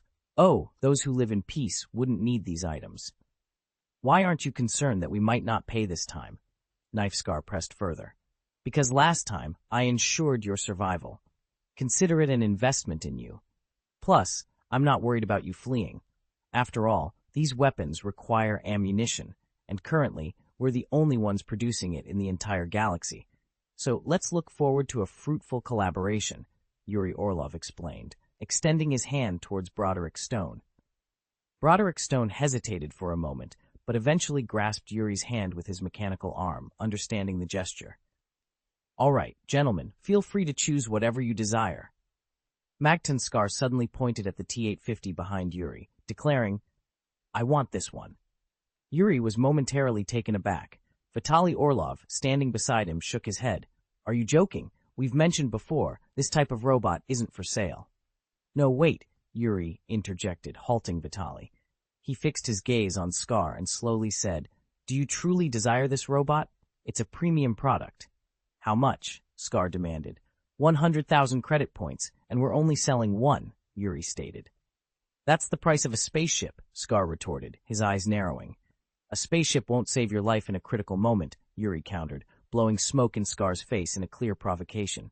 Don't believe me? Try pitting it against 20 people. I could bring 200 people to prove my point, Scar retorted with a menacing grin. Broderick Stone intervened. Enough. We'll take one of these robots. Money is no object as long as you can deliver. Deal. Ha ha. Yuri laughed heartily. He approached a T-850 and whispered, Go, remove the learning restriction device from the T-850 on the spacecraft. Vitaly rushed to Yuri. Do you realize what you're doing? The T-850 isn't for sale. Yuri shook his head, gesturing towards Scar and Gravel, who were conversing in hushed tones. For a merchant, nothing is off limits. This group is embarking on a significant venture. They can't afford to fail. Besides, the T-850 has learning restrictions. Once removed, it can learn anything it encounters, including human nature. This is something the administrators hinted at. You mean the manager? Vitaly started. No, he didn't explicitly say anything, but I know what needs to be done, Yuri reassured, patting Vitaly's shoulder. Moments later, a T-850 jumped down from the spacecraft, its bionic skin on the head crudely stitched. Approaching Gravel, it stated in a low tone, As per our agreement, I will follow you from now on. Observing the T-850, with its imposing stature, Gravel and Scar exchanged looks, seeing the excitement in each other's eyes. Half an hour later, the Oro-class cargo ship ascended towards the sky, leaving Broderick and Gravel in the desert. However, their situation had drastically changed from their initial meeting with Yuri. Now, they were heavily armed. Several robust Gamorreans effortlessly carried M427 general-purpose machine guns, their bodies adorned with bullet chains, presenting a formidable sight. Boss, whatever you decide, I'm with you, Scar declared. Broderick Stone, with a fierce look, proclaimed, We're going for a big score. Jabba is hosting the new Banta night shuttle race in a few days. The event will attract hundreds of spectators. A bet of... In the desolate expanses of Tatooine, a sinister plot was brewing among the shadows. With 10,000 credit points at stake, winning this competition will not only elevate our status, but it will also provide Lord Ghidorah with the perfect opportunity to launch his own shuttle races. Scar, with a malevolent grin stretching across his face, glanced at the array of weapons and ammunition scattered on the ground before bursting into maniacal laughter. His laughter, joined by the others, reverberated through the empty desert like the howls of ghosts and wolves, foretelling a storm of chaos. Meanwhile, far from the brewing storm on Tatooine, Tang Xiao was engulfed in a whirlwind of responsibilities. His refusal to appoint a deputy had left him with a mountain of tasks, primarily centered around the formal establishment of the military for the Fourth Civilization. Previously, their military might consisted only of a Marine Corps and fighter jets organized into squadrons. Now, Tang Xiao was laying the foundation for a more structured military force. At the helm of this new military structure was the Supreme Combat Command, with Tang Xiao himself as the commander-in-chief and Carls Wharton, the former deputy chief of staff, as his deputy. This command was designed to operate independently, yet in cooperation with Qi Jian's staff, orchestrating the military operations of the Fourth Civilization. Beneath the Supreme Combat Command, Tang Xiao established two main branches, the Navy and the Army. The Staff Department was reorganized as a subordinate entity, and the Logistics Department was integrated under the Supreme Combat Command's oversight. Tang Xiao's vision for the army encompassed all forces responsible for combat within the atmospheres of various planets, including ground, sea, and air troops. Xiao Guanghua, an elite fighter, was appointed as the commander of this newly formed army, which initially comprised 500 fighters without any armored units. The Navy, tasked with cosmic operations, was led by Igor Zavarov, another elite officer. Under his command were 60 Blade fighters, a Hammer-class frigate, and a Hammerhead-class cruiser currently undergoing repairs. The Navy's establishment boasted 2,000 combat personnel, ready to navigate the cosmic seas. Bruce Towan, an elite-level officer with experience as a ground management manager at an Air Force base, was appointed as the Minister of Logistics. His new role involved overseeing the logistics for the entire Fourth Civilization's military, a task he was well equipped for. The space engineering team, temporarily under the logistics department's management, was working on constructing 2 space buildings, a frigate space dock and a larger destroyer space dock. These additions would expand the Fourth Civilization's capacity to build larger warships, including destroyers, marking a significant advancement in their military capabilities. As the Fourth Civilization fortified its military might, the infamous Bunta Eve, Tatooine's most celebrated shuttle race, loomed on the horizon. Accompanied by vast sums of gambling, this event had once seen a young Anakin Skywalker win his freedom from slavery. The echoes of that legendary race still resonated, setting the stage for the upcoming Banta Night shuttle race, where fate would once again be decided at breakneck speeds. Vol 2 Chapter 72, The Business-Savvy Terminator. Following the establishment and initial organization of the Army, Dawn City's administrative framework also saw significant expansion. Departments such as the Public Security Administration, the Ministry of Public Safety Management, the Ministry of Public Health, the Ministry of Construction, the Ministry of Industry, and the Ministry of Agriculture were sequentially established, each led by carefully selected elite talents. As Dawn City's population surpassed 10,000, the demand for elite talents increased, yet Tang Xiao remained prudent in their deployment. He reserved elite-level talents for key management roles, recognizing that ordinary-level talents were capable of excelling in many positions. This approach was exemplified by the Chief of Staff Chijon and Dawn City Mayor Gulaham, both of whom were ordinary-level talents who demonstrated that with time and opportunity, they could achieve elite or even master status. Tang Xiao understood that the classifications of ordinary, elite, and master reflected an individual's achievements at the time of entering Mothership hibernation, not their ultimate potential. After all, every individual selected for the Mothership was an elite in their own right. He also realized that legendary characters from movies and games, while famous, were not necessarily stronger than masters. For instance, Vitaly Olaf, whom Tang Xiao assessed to be at the elite level, was a legendary character based on ordinary people from video games. A few days later, Tang Xiao visited a secluded office area on the Mothership to meet with the Fourth Civilization's financial advisor, Moon Semed. Semed, having nearly recovered and gained a deeper understanding of the colony, was eager to discuss the registration of the Fourth Group. He proposed an initial reserve of 1 million galaxy credits, suggesting the sale of rare metals to secure the necessary funds for political activities and the acquisition of development licenses through formal channels. He presented a list of contacts and fake identities used for these dealings, admitting that while these contacts were part of illegal organizations and posed a risk, they were the safest options under the circumstances. Tang Xiao, acknowledging Semed's plan, instructed the T-850 beside him, humorously out of place in its ill-fitting suit, to record Semed's recommendations. He then decided to immediately dispatch a clerk to Coruscant to apply for the necessary permit, demonstrating a blend of caution and strategic planning in expanding Dawn City's influence and capabilities. After the meeting, Tang Xiao offered a solution for discreet communication. If you have any questions or need to pass on messages, you can use this robot. This way, you won't need to show yourself, ensuring your safety, he explained, promising significant growth potential for their group. With our Fourth Group's expansion, we might even challenge the Interstellar Banking Association, allowing you to step into the limelight. "Thank you for your generosity, Mr. Manager," Simid replied, though internally he doubted the feasibility of such an ambitious goal. Despite his gratitude for Tang Xiao's life-saving efforts, Simid couldn't help but think such a challenge might take millennia. Leaving Simid, Tang Xiao proceeded to another office within the Mothership, where Rosanna Goods, a middle-aged woman with an air of calm authority and curly blonde hair, awaited him. Despite her age, her dignified presence was undeniable.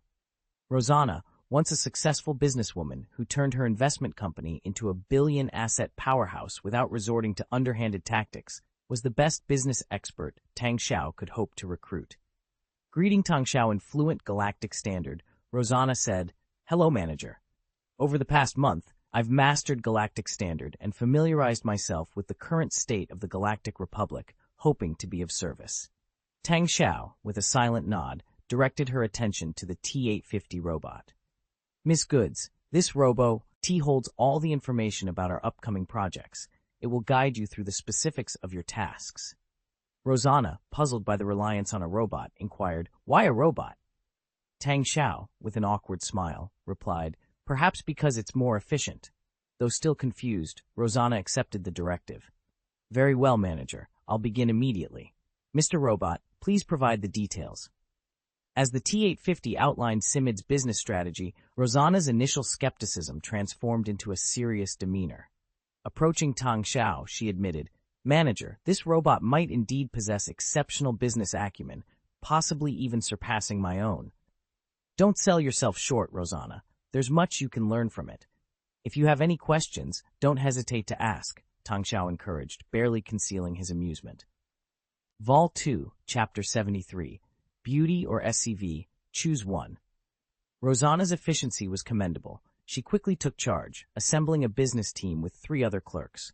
Together, they embarked on the Lancer spaceship, setting their course straight for Coruscant, the capital of the Galactic Republic. Following Simid's advice, they aimed to navigate through formal channels to establish the Fourth Group Company and secure a colonial development license. However, the path ahead was fraught with bureaucratic hurdles. The Galactic Republic's administration was notoriously corrupt, its processes marred by exploitation and endless rounds of meetings and discussions. Despite these challenges, Rosanna and her team proceeded without resorting to bribes. According to the Republic's Ministry of Commerce regulations, filing an application would ensure immediate record-keeping. This meant that the Fourth Group's name would be officially entered into the Business Management Department's database, lending their operations a semblance of legitimacy. With these records in place, they could preemptively apply for a colonial development permit, further solidifying their position. Simid's strategy hinged on these seemingly inconsequential filings to ease the Fourth Group's endeavors, at least nominally. Meanwhile, Tang Xiao had his sights set on a different milestone, the CF-A-17 Wraith, the Ghost Fighter prototype's test flight. The project had seen remarkable progress, thanks to the expertise of Professor Qi Jianjun, a master-level chief aerospace engineer. In less than 3 months, the prototype was ready for its inaugural flight, with Tang Xiao at the helm. Despite the inherent risks of spaceflight, Tang Xiao was uniquely qualified for this mission. Not only was he the manager, but he had also earned the title of the Fourth Civilization's best pilot through his exceptional performance in tests, simulated battles, and real combat scenarios. His ability to anticipate danger, a gift awakened alongside the Force, made him the ideal candidate. One memorable incident highlighted this ability. During a visit to the Scientific Research Space Station for the nth test launch of the blue laser weapon, Tang Xiao's quick reflexes saved Qu Shuiwen, a beauty material scientist, from a potentially harmful explosion. The incident, though it left Qu Shuiwen unharmed, underscored Tang Xiao's remarkable foresight. Qu Shuiwen, pale and shaken, half-jokingly expressed her gratitude to Tang Xiao, hinting at a willingness to repay his heroism with affection. However, Tang Xiao's mind was preoccupied with the potential enhancements the blue laser weapon could bring to the Fourth Civilization's combat capabilities. The Force, a mysterious and omnipotent energy, granted those sensitive to it a glimpse into the future, however small. It was an embodiment of all things, a concept akin to Laplace's theory, suggesting that mastery over the universe's laws could confer omniscience and omnipotence. For Tang Xiao, the Force was not just a tool for personal gain, but a means to navigate the complexities of the universe and the challenges that lay ahead. Feeling the surge of control and power that the Force brought, Tang Xiao sensed a significant threat looming over him. He was acutely aware of his limitations as a Force user without formal training. In contrast, the Sith Lords and Jedi Knights had been honing their skills and exploring the depths of the Force for millennia. Their mastery over the Force was undoubtedly on a level far beyond his own. The more power Tang Xiao acquired, the more his unease grew. He understood that for the Fourth Civilization to thrive, aligning with the Galactic Republic, which was riddled with constraints, was not the optimal path. Instead, the future lay in forming an independent galaxy confederation. This realization made him see the Jedi Knights, who could pilot fighter planes with unparalleled precision thanks to their foresight through the Force, as potential adversaries. Tang Xiao couldn't help but dread the thought of facing the Jedi Nig, HTS. He knew that any confrontation would likely end in disaster, far worse than his previous encounters with bounty hunters, despite having superior equipment at his disposal. Lost in these thoughts, Tang Xiao found himself wandering to the hangar platform, where the captured priest-class shuttle awaited him. Among the two shuttles, one was designated for transporting VIPs, while the other was undergoing modifications by the engineering department to be fitted with a hyperspace engine, granting it the capability for interstellar travel. A glaring deficiency of the Fourth Civilization was its lack of spaceships capable of hyperspace jumps. Currently, their fleet consisted of only 2 Lancers and Oro-class cargo ships. The Hammerhead cruiser, even if repaired, was not a practical option for travel to places like Coruscant, where its appearance would likely lead to its immediate destruction. Moreover, Tang Xiao had other plans for the Hammerhead-class cruiser. Upon arriving at the Engineering Research Space Station, Tang Xiao was greeted by Qu Shuiwen. Dressed in a turtleneck sweater beneath her white coat, she showcased her slender figure and elegance. As she led Tang Xiao to Professor Qi's laboratory, she engaged him in conversation, subtly attempting to draw his attention. However, Tang Xiao, oblivious to Qu Shuiwen's advances, was captivated by something else entirely. In a nearby laboratory, he spotted a mecha that stood between 3 and 4 meters tall. This engineering mecha, designed for heavy-duty work in various environments, was equipped with thick armor, robotic arms fitted with drill bits and engineering pliers, and could easily switch between different tools. Tang Xiao's interest in the mecha overshadowed Qu Shuiwen's presence, and he rushed to the laboratory window, his excitement palpable. "Isn't this an SCV? It's been developed so quickly?" Tang Xiao exclaimed, his enthusiasm making him momentarily forget Qu Shuiwen's company.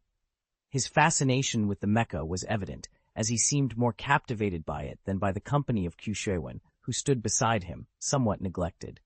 Attachment 1 of the Easter egg chapter. The beautiful Dr. Qu Shuiwen, with images sourced from the internet, hopefully avoiding any issues with censorship. Vol 2, Chapter 74, Ghost Fighter, First Flight. The excitement in Tang Xiao's eyes was palpable.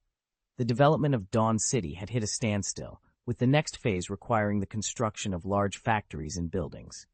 The mechanized exoskeletons in use were proving insufficient for the task at hand. However, the introduction of the SCV, an all-purpose engineering mecha capable of constructing and maintaining everything from space battleships to various buildings, promised to change that. Gulaham had submitted the application for its use early on, and now, with a thick stack of construction plans on his desk, work could finally commence. Dawn City was on the brink of becoming a comprehensive metropolis, complete with large-scale machinery factories, parts factories, cloud computing centers, and airports. How did the development of the SCV progress so quickly? Tang Xiao, unable to contain his excitement, grabbed Qu Shuiwen's arm.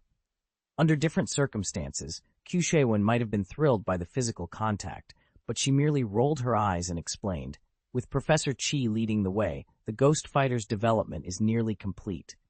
Leveraging the technical groundwork laid by the Ghost Fighter, the SCV's development, a simpler Terran Empire technology, advanced rapidly. She gestured towards the laboratory, adding, Dr. Feng Yongwang is now spearheading this project, having transitioned from the Ghost Fighter project. We expect the SCV to be operational in no more than 2 weeks. Tang Xiao's joy was uncontainable. He hugged Qi Shuiwen, planting a kiss on her cheek, before proceeding alone to the next laboratory, leaving the scientist momentarily stunned. And what do we have here? A spaceship, he mused aloud. This is the engineering spaceship of the Traders Emergency Alliance, still in its early development stages. Once the Ghost Fighter project wraps up, we'll dive into this one. Professor Qi's voice answered from behind Tang Xiao. Professor Qi. Tang Xiao spun around to find Professor Qi Jianjun approaching with a team of experts. I was wondering when you'd arrive after receiving the notification. I see you've been busy with the SCVs and engineering spaceships. Professor Qi, ever direct, inquired about Tang Xiao's progress with the Ghost Fighter's operating system simulation. Tang Xiao, appreciating the straightforward interaction, confidently replied, I've practiced over 1,000 times these past few days. I'm completely familiar with the Ghost Fighter's operations.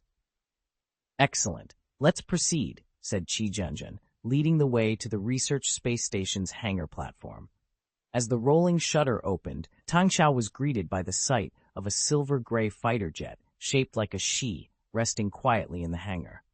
The CFA-17 Wraith, also known as the Ghost, was an industrial marvel with a powerful engine and devastating weaponry.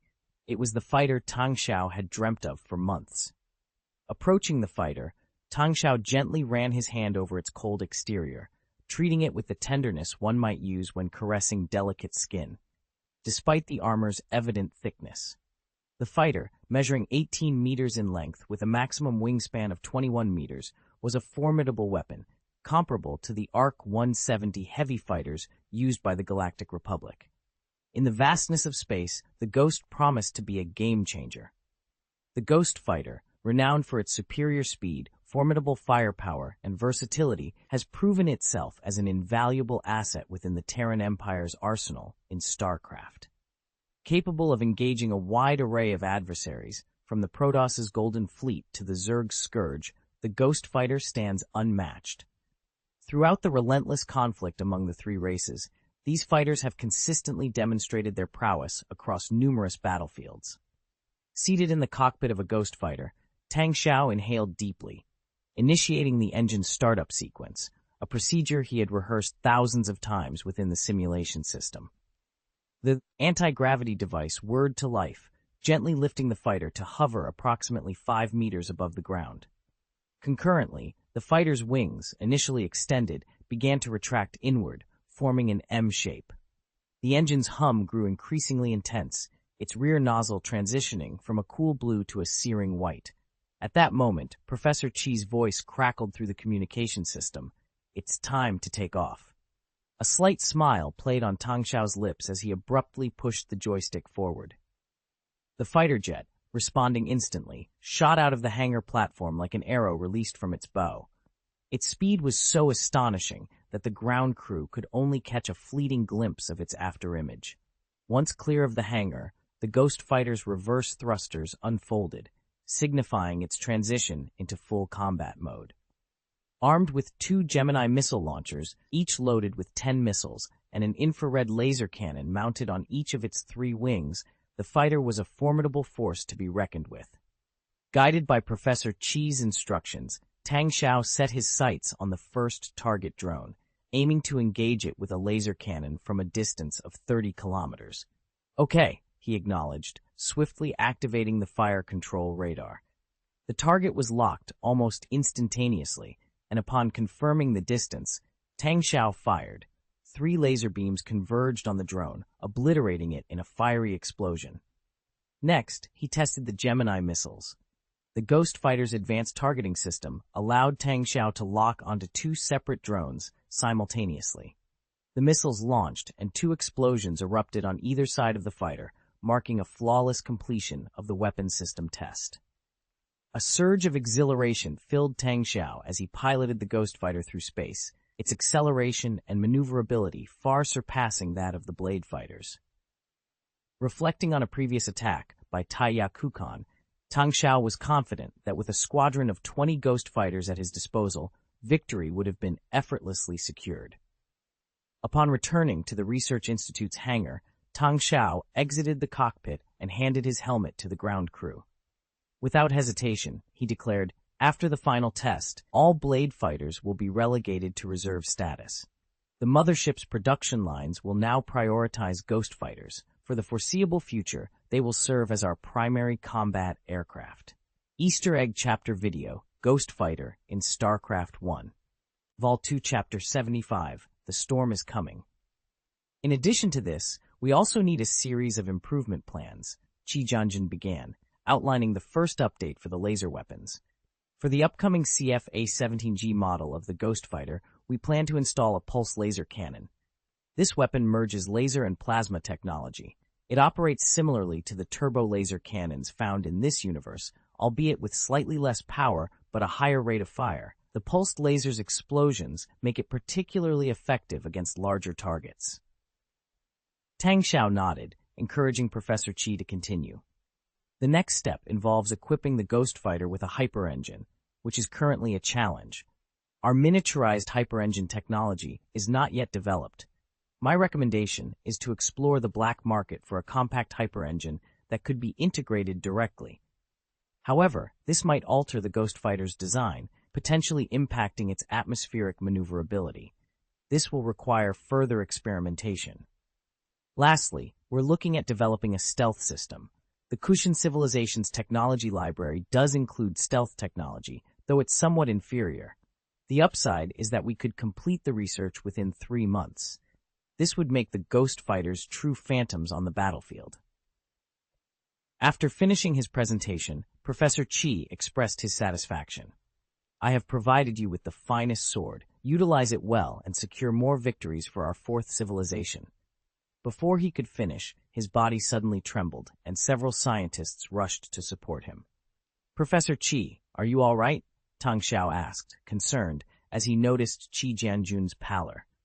"It's nothing serious, just a bit of a poor appetite recently," Qi Jianjun replied with a weak smile. One of the scientists explained, "Professor Qi has been sleeping only 2 or 3 hours a night to expedite the development of the Ghost Fighter.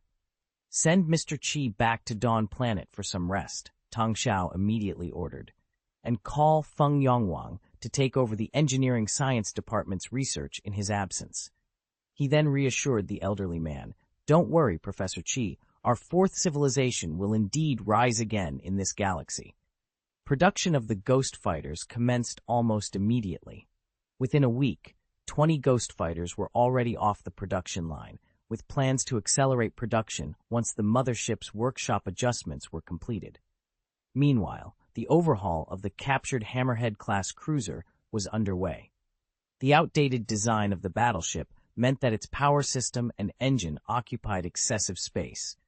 The engineers replaced the energy and engine systems, significantly freeing up space.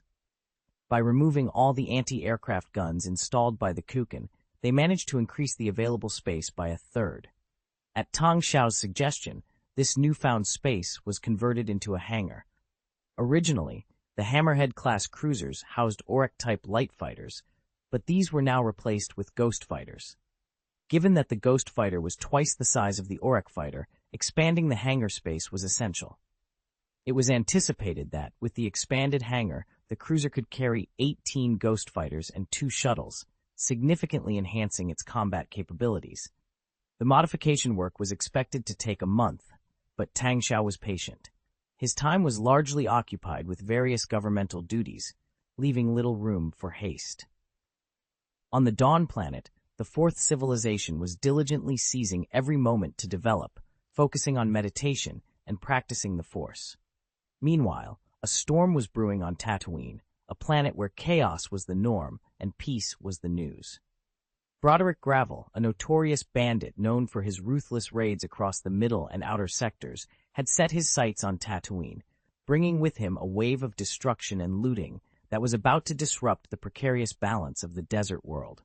In the outskirts of Mos Espa, the Bont, a night shuttle racing arena, was bustling with activity.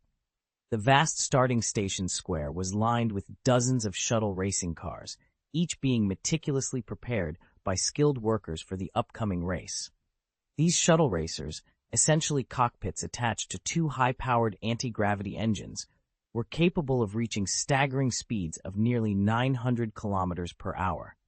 Despite the high risk of crashes and fatalities, the thrill of shuttle racing attracted spectators from across the galaxy, making it a blood-pumping spectacle and a significant source of income for Tatooine's overlord, Jabba the Hutt. The air was filled with the roar of engines and the cheers of countless spectators, each holding live broadcast devices to catch every moment of the race, even from the stands.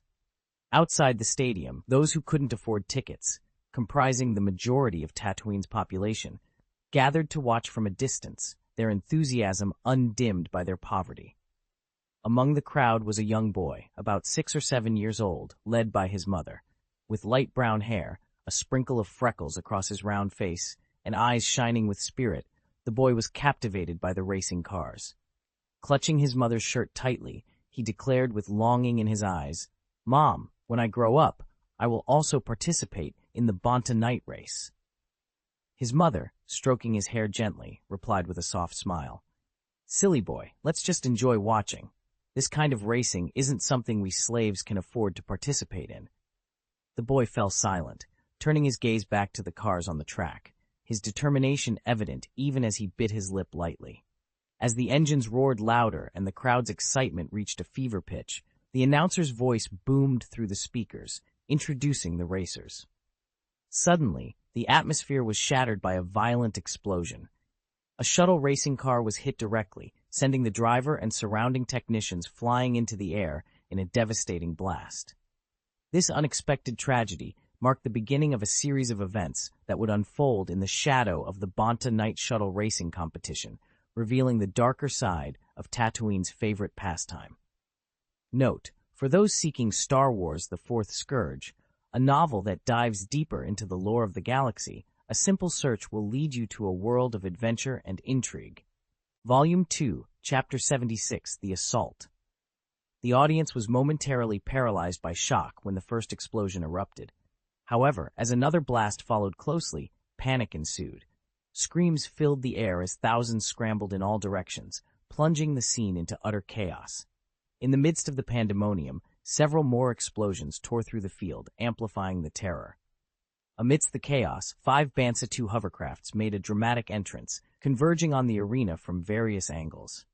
Each hovercraft was equipped with heavy machine guns at the front and rear, and the gunmen showed no mercy as they opened fire on the innocent bystanders. The crowd, now a swarming mass of fear, struggled to find safety. Among them, a young boy and his mother appeared particularly vulnerable, almost like a small boat adrift in a stormy sea, at risk of being trampled at any moment. In their desperation to escape, some of the racers recklessly started their shuttles, careening through the crowd without regard for the lives they endangered. The young mother, clutching her son, was visibly distraught, barely managing to navigate through the surging masses. It was the young boy who found his calm amidst the chaos. "Mom, don't run away. We'll be trampled to death," he shouted, seizing his mother's hand and guiding her towards the relative safety of the arena's edge. "Anakin, what are you doing? It's dangerous over there," his mother protested. "Trust me, Mom. It's safer there. I know it." Anakin replied, his determination clear as he led his mother through the crowd, seeking refuge behind a section of the audience. Meanwhile, on the arena's podium, a scene of a different nature unfolded. Surrounded by heavily armed mercenaries was a figure resembling a giant slug, Jabba the Hutt, the notorious overlord of Tatooine. Enraged, Jabba slammed his stubby arm down on the table, cursing in the guttural Hutt language. A protocol droid at his side translated his furious orders. "The illustrious Lord Jabba demands the immediate elimination of the intruders.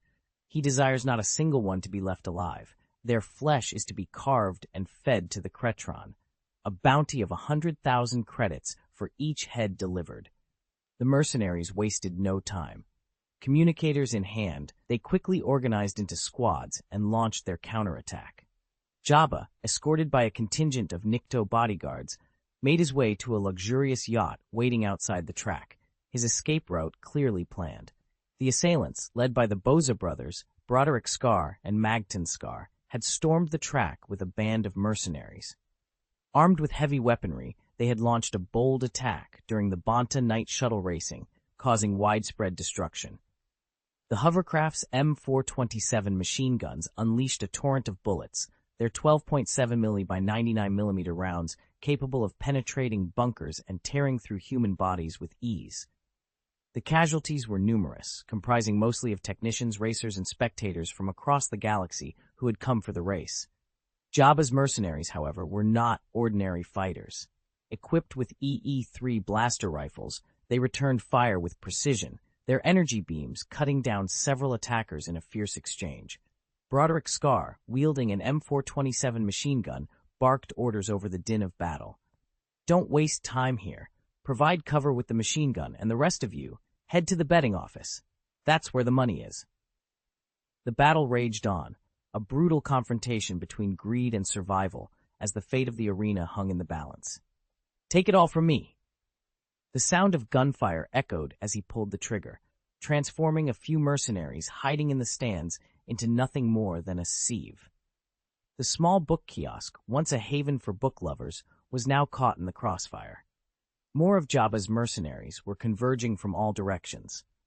Magton Scar pointed towards the front exit and shouted, "Blow it up over there!" The T-850 beside him immediately shouldered a bazooka and fired at the hovercraft, charging towards the exit. The rocket soared, striking the center of the hovercraft with a thunderous explosion. Human and vehicle parts were sent flying amidst flames. "Don't waste time. They're swarming in. Grab the money and let's get out of here." Broderick Gravel led the charge towards the betting office. The field erupted into a cacophony of gunshots and explosions, transforming it into a veritable battlefield from hell. In the chaos, little Anakin and his mother found refuge behind a corner of the auditorium, crouching low and daring not to move. His mother enveloped him in her arms, using her body as a shield. The battle intensified, and soon several small spaceships appeared, indiscriminately bombarding the ground below.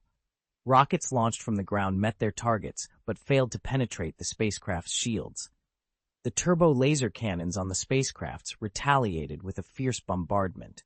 Huddled in the corner, Anakin's mother trembled uncontrollably, tears streaming down her face. After what felt like an eternity, the gunfire and chaos began to subside. The spaceships and bounty hunters retreated, leaving behind a haunting silence. Only then did Anakin's mother cautiously peek out, her eyes meeting a scene of utter devastation. The once magnificent arena was now a landscape of destruction, littered with corpses, racing car parts, and the remnants of collapsed structures. Smoke billowed, and the lingering flames added to the unbearable heat, making the young mother hesitant to venture out. "Mom, we're safe now." "Let's go," Anakin said, emerging from their hiding spot and taking his mother's hand, ready to leave. However, his attention was suddenly captured by the wreckage of a racing car. "Wait, there might be a working anti-gravity engine here." "Enough, Anakin. We need to leave now," his mother urged. "No, Mom. This is my chance. My dream is to become a race car driver," Anakin protested, releasing his mother's hand and dashing towards the field. After a few steps, he stumbled over something. Looking down, he discovered it was a robot, battered and broken, its human skeleton-like frame exuding a menacing aura. Yet Anakin was captivated, not by fear, but by the intricate design of the robot. "Anakin, what are you doing? Let's go," his mother called out, rushing over to pull him away. "This robot can still be useful. We can take it with us, but the car—" Anakin hesitated, torn between the robot and the distant wreckage of the shuttle car. Finally, he made his decision. He scavenged some clothes from a nearby corpse, fashioned them into makeshift ropes, and began dragging the heavy robot towards the exit with great effort. Seeing her son's determination, the young mother sighed, then helped him by grabbing the other end of the makeshift rope. Together, they dragged the robot away from the desolation that the arena had become. Easter egg chapter, Little Boy Anakin Skywalker. Still searching for Star Wars: The Fourth Scourge for free? Simply search on Baidu. Reading novels is very simple. Vol 2 Chapter 77, Breaking the Balance. Deep within the barren expanse of Tatooine's desert, a YV-865 Aurora-class cargo ship sat parked on a flat stretch of land. Yuri Orlov lounged in the open hatch of the spacecraft, a bottle of chilled beer in hand, sipping contentedly while humming tunes of obscure origin. Are we just going to wait here like last time? Vitali approached, swiping the bottle from Yuri's grasp to take a hearty gulp, followed by a resounding burp. Exactly, just like last time. We wait. It's harvest season. Yuri replied, stretching his legs out comfortably. However, their moment of relaxation was abruptly interrupted as Kunte emerged from the cockpit, his complexion pale. In a grave tone, he announced, "We must leave now, immediately."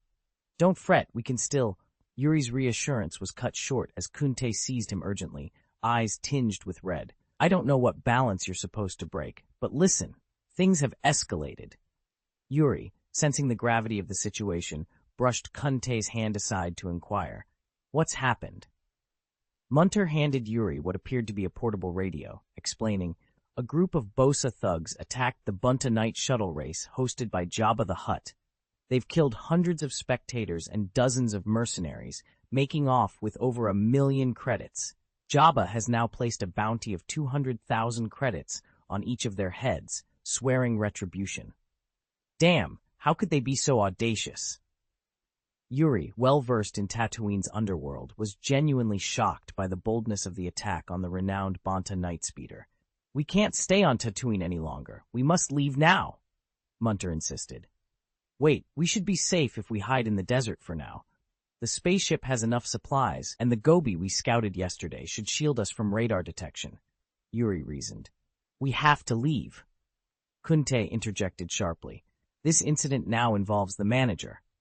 "The manager? Why would he be involved? At most, they'd find us, right?" Yuri was bewildered. Munter sighed. "Perhaps this is the manager's plan. All I can say is, the puppet master has made their move." Stunned, Yuri took a moment to process the information before commanding the T-850, "Unload the weapons and ammunition, dig a hole, and bury them. Quick." The T-850 complied immediately, grabbing a shovel and beginning to dig at an impressive pace. "What are you doing? We need to leave now," Munter protested. Yuri turned, placing a reassuring hand on Munter's shoulder. "Listen, Munter, we may not have known each other long, but there's mutual respect. You must trust me." Without waiting for a response, Yuri addressed the other two T-850s. "You, remove all your bionic skin. Then, disable your learning inhibitors. Divide the weapons and ammunition into 3 parts and bury them in the desert, understood?" The T-850s began to peel away their synthetic skin, revealing the machinery beneath. The sight was as gruesome as a scene from a horror film, with artificial blood spilling everywhere. Yuri handed one of them a communicator. "This is the only way to contact Broderick Gravel. He can only reach you through this. If he's desperate, lead him here for supplies. Don't leave him stranded." As the T-850 continued its task, Yuri added, "You'll need to get some armor welded on to conceal your true nature. After removing the learning inhibitors, you'll need a name. Let's go with Jason Statham. Tell Broderick Gravel, I'll be back. If I'm still alive, I'll return with even more formidable weaponry. Do you understand?" Yuri's voice grew more impassioned with each word, culminating in a near shout. "Do you hear me? Leave it to me. Broderick Stone won't meet his end today," Jason Statham declared confidently. Another T-850 had already assisted him in removing the learning restraint. Shortly after, the Oro-class cargo ship ascended gracefully into the sky, embarking on its journey. Standing amidst an arsenal of weapons and ammunition, T-850 Jason Statham gazed at the departing spacecraft. The desert's yellow sand whipped against his metallic skeleton, partially covered in synthetic flesh, presenting a ghastly sight. At that moment, the communicator given to him by Yuri buzzed to life. He answered, albeit awkwardly, "This is Jason Statham, your Santa Claus here to assist." In the Endor galaxy, aboard the Glory Mothership, in the administrator's office, Tang Xiao faced the village chief, whose expression was laden with concern. "You're suggesting that the mastermind behind recent events is making a move?" Tang Xiao inquired, his tone grave. "Exactly," the village chief confirmed, revealing a name that carried weight. "Kurgo Damask II. He reached out to me personally." Tang Xiao, unfazed by the revelation, responded calmly, "I anticipated as much, yet it's still somewhat surprising. What did he propose?" "He has a task for us, and he specifically requested your involvement," Munter explained. The chaos Yuri unleashed in Tatooine nearly turned it into a war zone. Following that, he reached out to me. You've mentioned before that this individual poses a significant threat. Why would he seek you out directly? Leaning back in his chair, Tang Xiao sighed softly. It's because of my capabilities. Capabilities. What's your strategy, manager? Why orchestrate such a situation in Tatooine with Yuri? Munter pressed for answers. I wish I could share the details with you, but I cannot, Tang Xiao replied, shaking his head. You, in particular, must remain in the dark for now. If you knew, Heige would learn of my plans through you. Head to the medical department, get some rest, and undergo a deep hypnotic suggestion. From this point forward, you'll believe that Yuri's arms trafficking was merely a blunder on his part, unrelated to me. Manager, who is Heige? Is he truly that formidable? All I know is that he's a director at Damask Holding Group, part of the Interstellar Banking Association. He's aware of. Munter was visibly shaken. I'll explain everything in due time, Munter, but you must trust me for now, Tang Xiao reassured, embracing Munter gently. This is a gamble, my friend. A loss could spell disaster for me. But if we win, then, after the war 13 years from now, we'll have secured our place in this galaxy. For those seeking Star Wars, The Fourth Scourge, and other captivating tales, simply search online. Discovering and enjoying novels has never been easier. Vol 2, Chapter 78, A Big Gamble. After bidding farewell to the village special, Tang Xiao approached the window, gazing out at the vast universe through the expansive observation pane. His eyes gradually took on a contemplative depth. It was as if by flicking a spider's web, he had finally prompted the spider hiding behind it to stir. This time, Tang Xiao had proposed that Yuri continue to supply a significant quantity of weapons to the Bosa people, aiming to disturb the intricate web of interests that lay beneath. Tang Xiao, well versed in the unfolding narrative, had already pieced together several key elements. The mastermind behind the Bosa man, Broderick Gravel, was identified as the Hutt, Ghidorah. The long-standing feud between Ghidorah and Jabba the Hutt on Tatooine was not just a personal vendetta, but represented the broader conflict between the Dzilgic tribe, led by Jabba, and Ghidorah's Basadi tribe. Central to their dispute was the galaxy-wide phenomenon of Bangta Night Shuttle racing. Ghidorah's aggressive recruitment of outlaws to confront Jabba was driven by a critical development in their rivalry. The Damask Holdings Group, which had been financing the competition between her and Jabba, was about to shift its allegiance to Jabba, as indicated by Black Go Damask II's sudden change of heart. Ghidorah's desperation stemmed from her realization of this impending betrayal. This incident was set to trigger a domino effect, leading to the infamous Siege of Naboo that would tarnish the Galactic Republic's reputation. The subsequent Battle of Naboo would catalyze a series of events, ultimately contributing to the formation of the Confederation of Independent Systems and sparking the First Galactic Civil War. By urging Yuri to target Ghidorah's operations, Tang Xiao aimed to disrupt the precarious balance that existed. He anticipated that exposing certain hidden affiliations would compel Black Go Damask II, the puppet master behind the scenes, to take action. Given Tang Xiao's proven ability to penetrate the formidable defenses of Planet Makito, he and his companions were likely candidates for Black Go Damask II's schemes, especially considering the allure of the dark side of the Force. Throughout this period, Tang Xiao had unraveled various mysteries, including the unexpected visit by Jedi Knights Qui-Gon Jinn and Obi-Wan Kenobi, the pursuit by bounty hunters, and a direct commission from Black Go Damask II. These events seemed intricately linked to his awakening to the Force, a connection that could not be dismissed as mere coincidence. The interest shown by Jedi Knights, bounty hunters, and Black Go Damask II in a seemingly insignificant system like Endor hinted at a larger plot centered around Tang Xiao's newfound abilities. Tang Xiao had come to a grim realization after a direct encounter with He Go. Even a life of seclusion would not shield him from those determined to find him. His emotional volatility and inability to suppress his anger, coupled with He Go's blatant fascination, pointed to an unsettling truth he had sensed upon learning the narrative of Star Wars, the influence of the dark side of the Force. The Force, divided into light and dark sides, reflects an individual's mastery over their emotions and desires. While the light side advocates for restraint, the dark side indulges these impulses. Unlike Jedi Knights, who undergo rigorous training from a young age to resist emotional sway and avoid succumbing to the dark side, Tang Xiao's adult experiences had exposed him to the world's harsh realities, filling him with a tumult of emotions and desires ill-suited for such ascetic discipline. Having been thrust into this world, Tang Xiao had navigated through confusion, anger, and sorrow, experiences that had inadvertently drawn him closer to the dark side of the Force. In the vast expanse of the Makido planet, Tang Xiao had faced life and death, bravely standing on the front lines against the assault of Koken's cruiser. His emotions had been a roller coaster, marked by intense turbulence. Unbeknownst to him, his connection to the Force had begun to darken, inching closer to the shadowy embrace of the dark side. This was partly due to his untapped potential in the Force, which, without proper guidance, made his slide into darkness almost inevitable. The last encounter with Hego Damask II, also known as Black Gay, had ignited a daring plan in Tang Xiao's heart, spurred into action by Yuri's maneuvers. Black Guy's intentions were clear. He had sensed the dark potential within Tang Xiao and sought to cultivate it, or more accurately, exploit it. Tang Xiao, however, was determined to confront the galaxy's deepest darkness head-on, the Sith Lord, Darth Hego Damask II himself.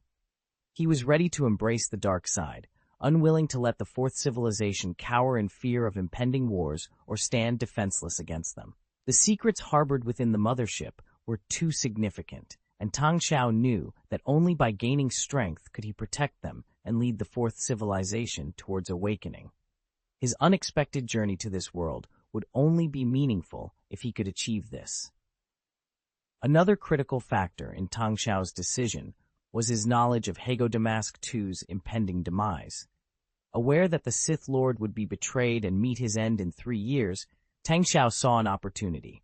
Aligning with a dying figure was a temporary sacrifice with the promise of immense rewards. Under Hego Damask II's tutelage, he would learn to wield the Force in ways the Jedi Order would never offer. Moreover, earning Black Guy's trust could grant him access to the vast legacy left behind after the Sith Lord's death. However, Tang Xiao was under no illusion about the nature of Sith training. Known for its brutality, both physical and mental, he questioned his capacity to endure such trials. Despite his willingness to delve into darkness, he feared losing his essence in the process. As these thoughts swirled in his mind, the doorbell rang and Yuri Orlov entered the office. In stark contrast to Kunte, Yuri exuded a vibrant energy, clearly in high spirits. "What a bold move you made on Tatooine, Mr. Ordinary Businessman," Yuri Orlov, Tang Xiao greeted with a smile, gesturing towards the sofa. "Aren't you afraid Jabba will catch you and have you chopped up?" The conversation shifted away from the dark and complex thoughts of Sith training and galactic politics, focusing instead on the immediate concerns and adventures that lay ahead. Vol 2, Chapter 79, Realizing the Value of Resources. Yuri settled himself into a chair with a sense of entitlement. Supporting Ghidorah in her endeavors was your directive, manager. "And what's your take on the current situation in Tatooine?" Tang Xiao inquired. "I've become the only hope for Broderick Gravel, and although their move caught me off guard, it certainly ruffled Jabba's feathers. Now, whether Ghidorah can withstand Jabba's wrath remains to be seen." Yuri boasted with confidence. "I can say with certainty that she won't be able to handle it. That's precisely why she's alerted the shadowy figures behind the scenes," Tang Xiao responded. "That works out even better for me. I'll become Ghidorah's exclusive arms dealer. The more pressure Jabba applies, the more she'll be forced to purchase weapons from me. Earning from a hut is something most in this galaxy wouldn't even dare dream of," Yuri laughed heartily. Shaking his head, Tang Xiao advised, "You need to lay low for a while. The situation on Tatooine requires my and Kunte's attention. If Ghidorah survives this ordeal, you can then step in to assist her. I've selected a vehicle perfectly suited for desert combat for your next deal with Ghidorah." Yuri leaned back, hands behind his head. "I anticipated this, hence the precautions. The Bossa people are not so easily defeated." "And how many T-850s have you cost me?" Tang Xiao asked with a cold snort. "It's hardly worth mentioning. I sold one and gifted another. Just 2, Yuri replied nonchalantly. "Silence. We've lost contact with both," Do you have any idea how valuable a T-850 is? Tantalum alloy armor. You treat it as if it's worthless. I can't fathom why Skynet would use such a rare metal for constructing a robot, Tang Xiao exclaimed in frustration. What's Skynet? Yuri asked, puzzled. I'm talking about you. Tang Xiao slammed his hand on the table. The first time you venture out, you lose one T-850, and the next time, 2. How many more will you lose this time? For safety, I plan to take 4 T-850s with me, Yuri said, raising 4 fingers. I was expecting you to say 3, but no, the number just keeps exponentially increasing, doesn't it? Tang Xiao roared. Tang Xiao's frustration was not without reason. With only 10 T-850s produced on the entire mothership, and the output of tantalum alloy being extremely limited, his grievances were understandable. The use of tantalum alloy in the Terminator series for constructing robots seemed like an unnecessary complication. With Earth's tantalum alloy output, constructing a sizable robot army was an impossible task. Despite considering alternatives like high-strength steel or titanium alloy, the conclusion was that substituting the T-850's materials would compromise its advantages without significantly enhancing its combat capabilities compared to the robots of this world. Thus, Tang Xiao reluctantly decided to stick with the original T-850 design, a decision driven by sentimentality. Looking at Yuri's indifferent expression, Tang Xiao sighed, realizing the true value of resources only when they're scarce. He handed Yuri a note. Use this identity to contact this person. Yuri examined the note. Planet Seria, Mon? Mon is a reliable criminal with a significant presence in the armed conflict on planet Seria. He's in need of supplies, be it weapons or resources. Establishing a trade relationship with him would be ideal, Tang Xiao explained. And the significance? Yuri inquired. Mon has strong ties with Jabba the Hutt. With his support, even if you encounter trouble in Tatooine, Mon will be there to assist you. Yuri chuckled and carefully stored the note.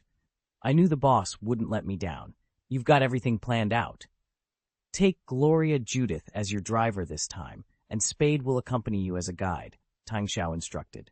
Spade, a Rhodian mechanic from Quinto's crew, was an honest man who found himself inadvertently entangled in the Kukan incident.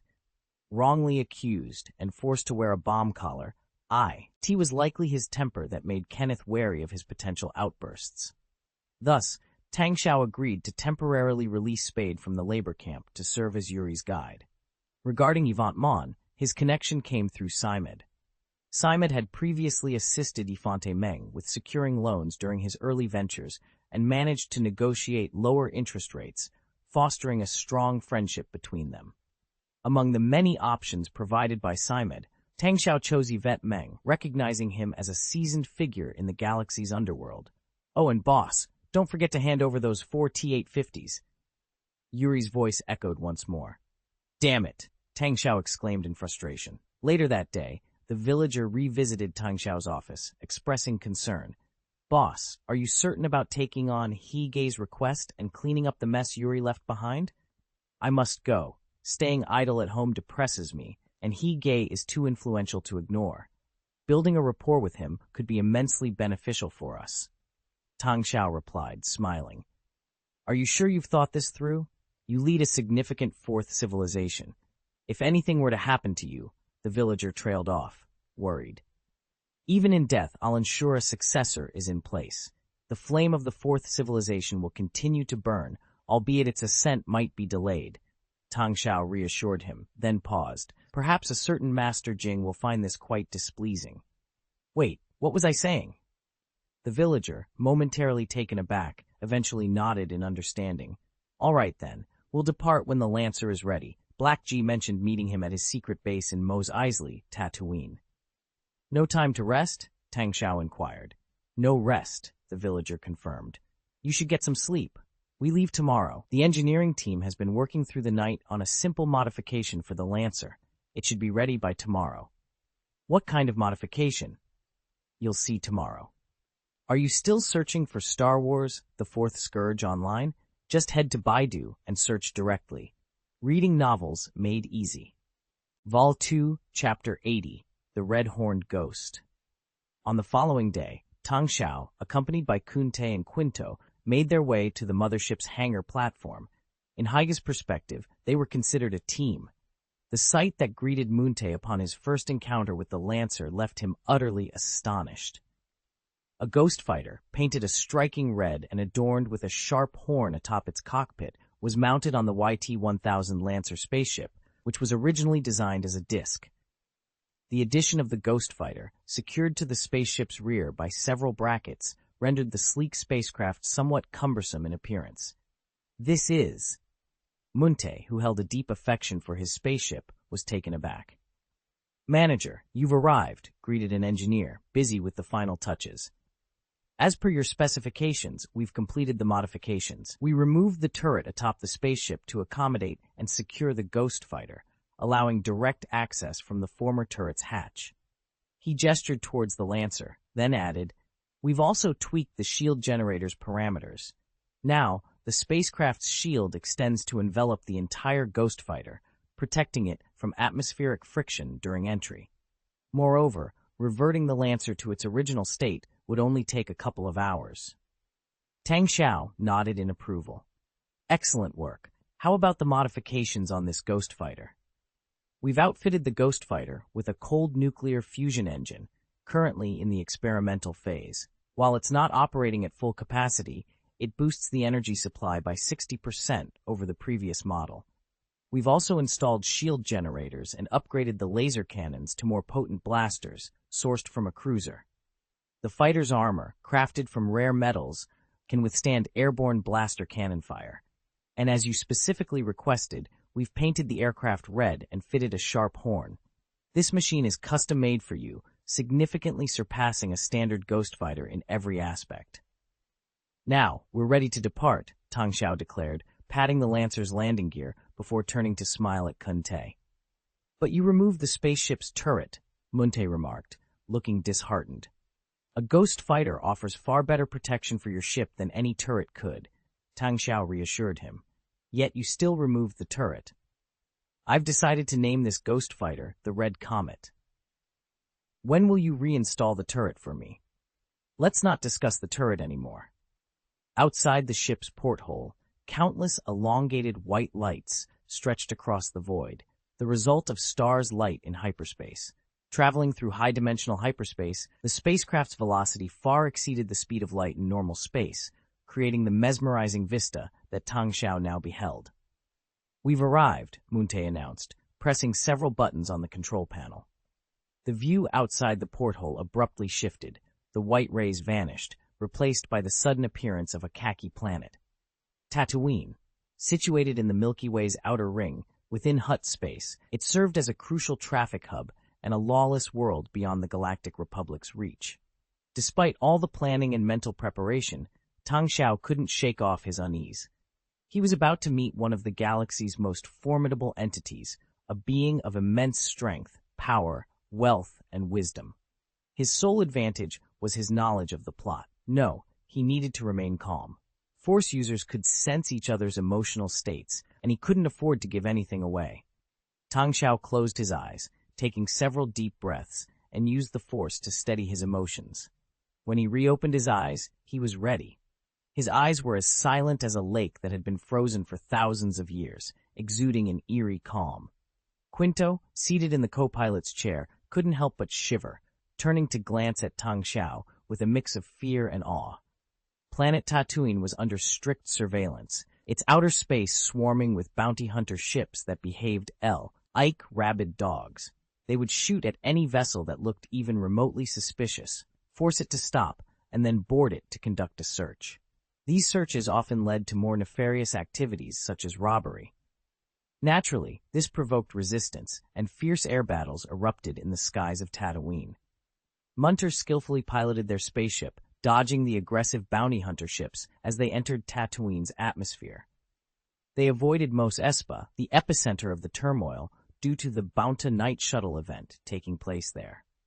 Instead, they headed directly to the outskirts of Mos Eisley, where Old Man Truda's spaceship had previously been docked. Although Old Man Truda had been kidnapped and had since settled in Dawn City to open a repair shop, his docking berth here was still in use, seemingly taken over by someone else. From the air, They could see the aftermath of an explosion a few kilometers from Truda's berth. The blast had obliterated the surrounding buildings within a few hundred meters, leaving a crater tens of meters wide, the site of one of the T-850s that Yuri and Yuri had previously destroyed. It seemed that this incident had been blamed on Broderick Breakstone, and now the entirety of Tatooine was in an uproar, searching for them. Yet they had vanished without a trace, eluding all efforts to find them. The spaceship gently landed at the berth, where they were greeted by an exceptionally ugly Snivian. Despite his appearance, the Snivian was surprisingly amiable, a rarity on a harsh world like Tatooine. Munter left a T-850 to guard the spaceship and then led Tang Xiao and Quinto towards the eastern area of Mos Eisley. They arrived at a remote yet sizable dome building, guarded by 3 B-1 battle droids stationed at the entrance. The sight of these droids caused passing mercenaries and bounty hunters to steer clear, not out of fear of the droids themselves, but due to the formidable entity they represented. "Please turn in the weapons. Please turn in the weapons," one of the B-1 battle droids intoned in a mechanical voice. For those still searching for Star Wars: The Fourth Scourge novels, a simple search on Baidu with reading novels is very simple, will suffice.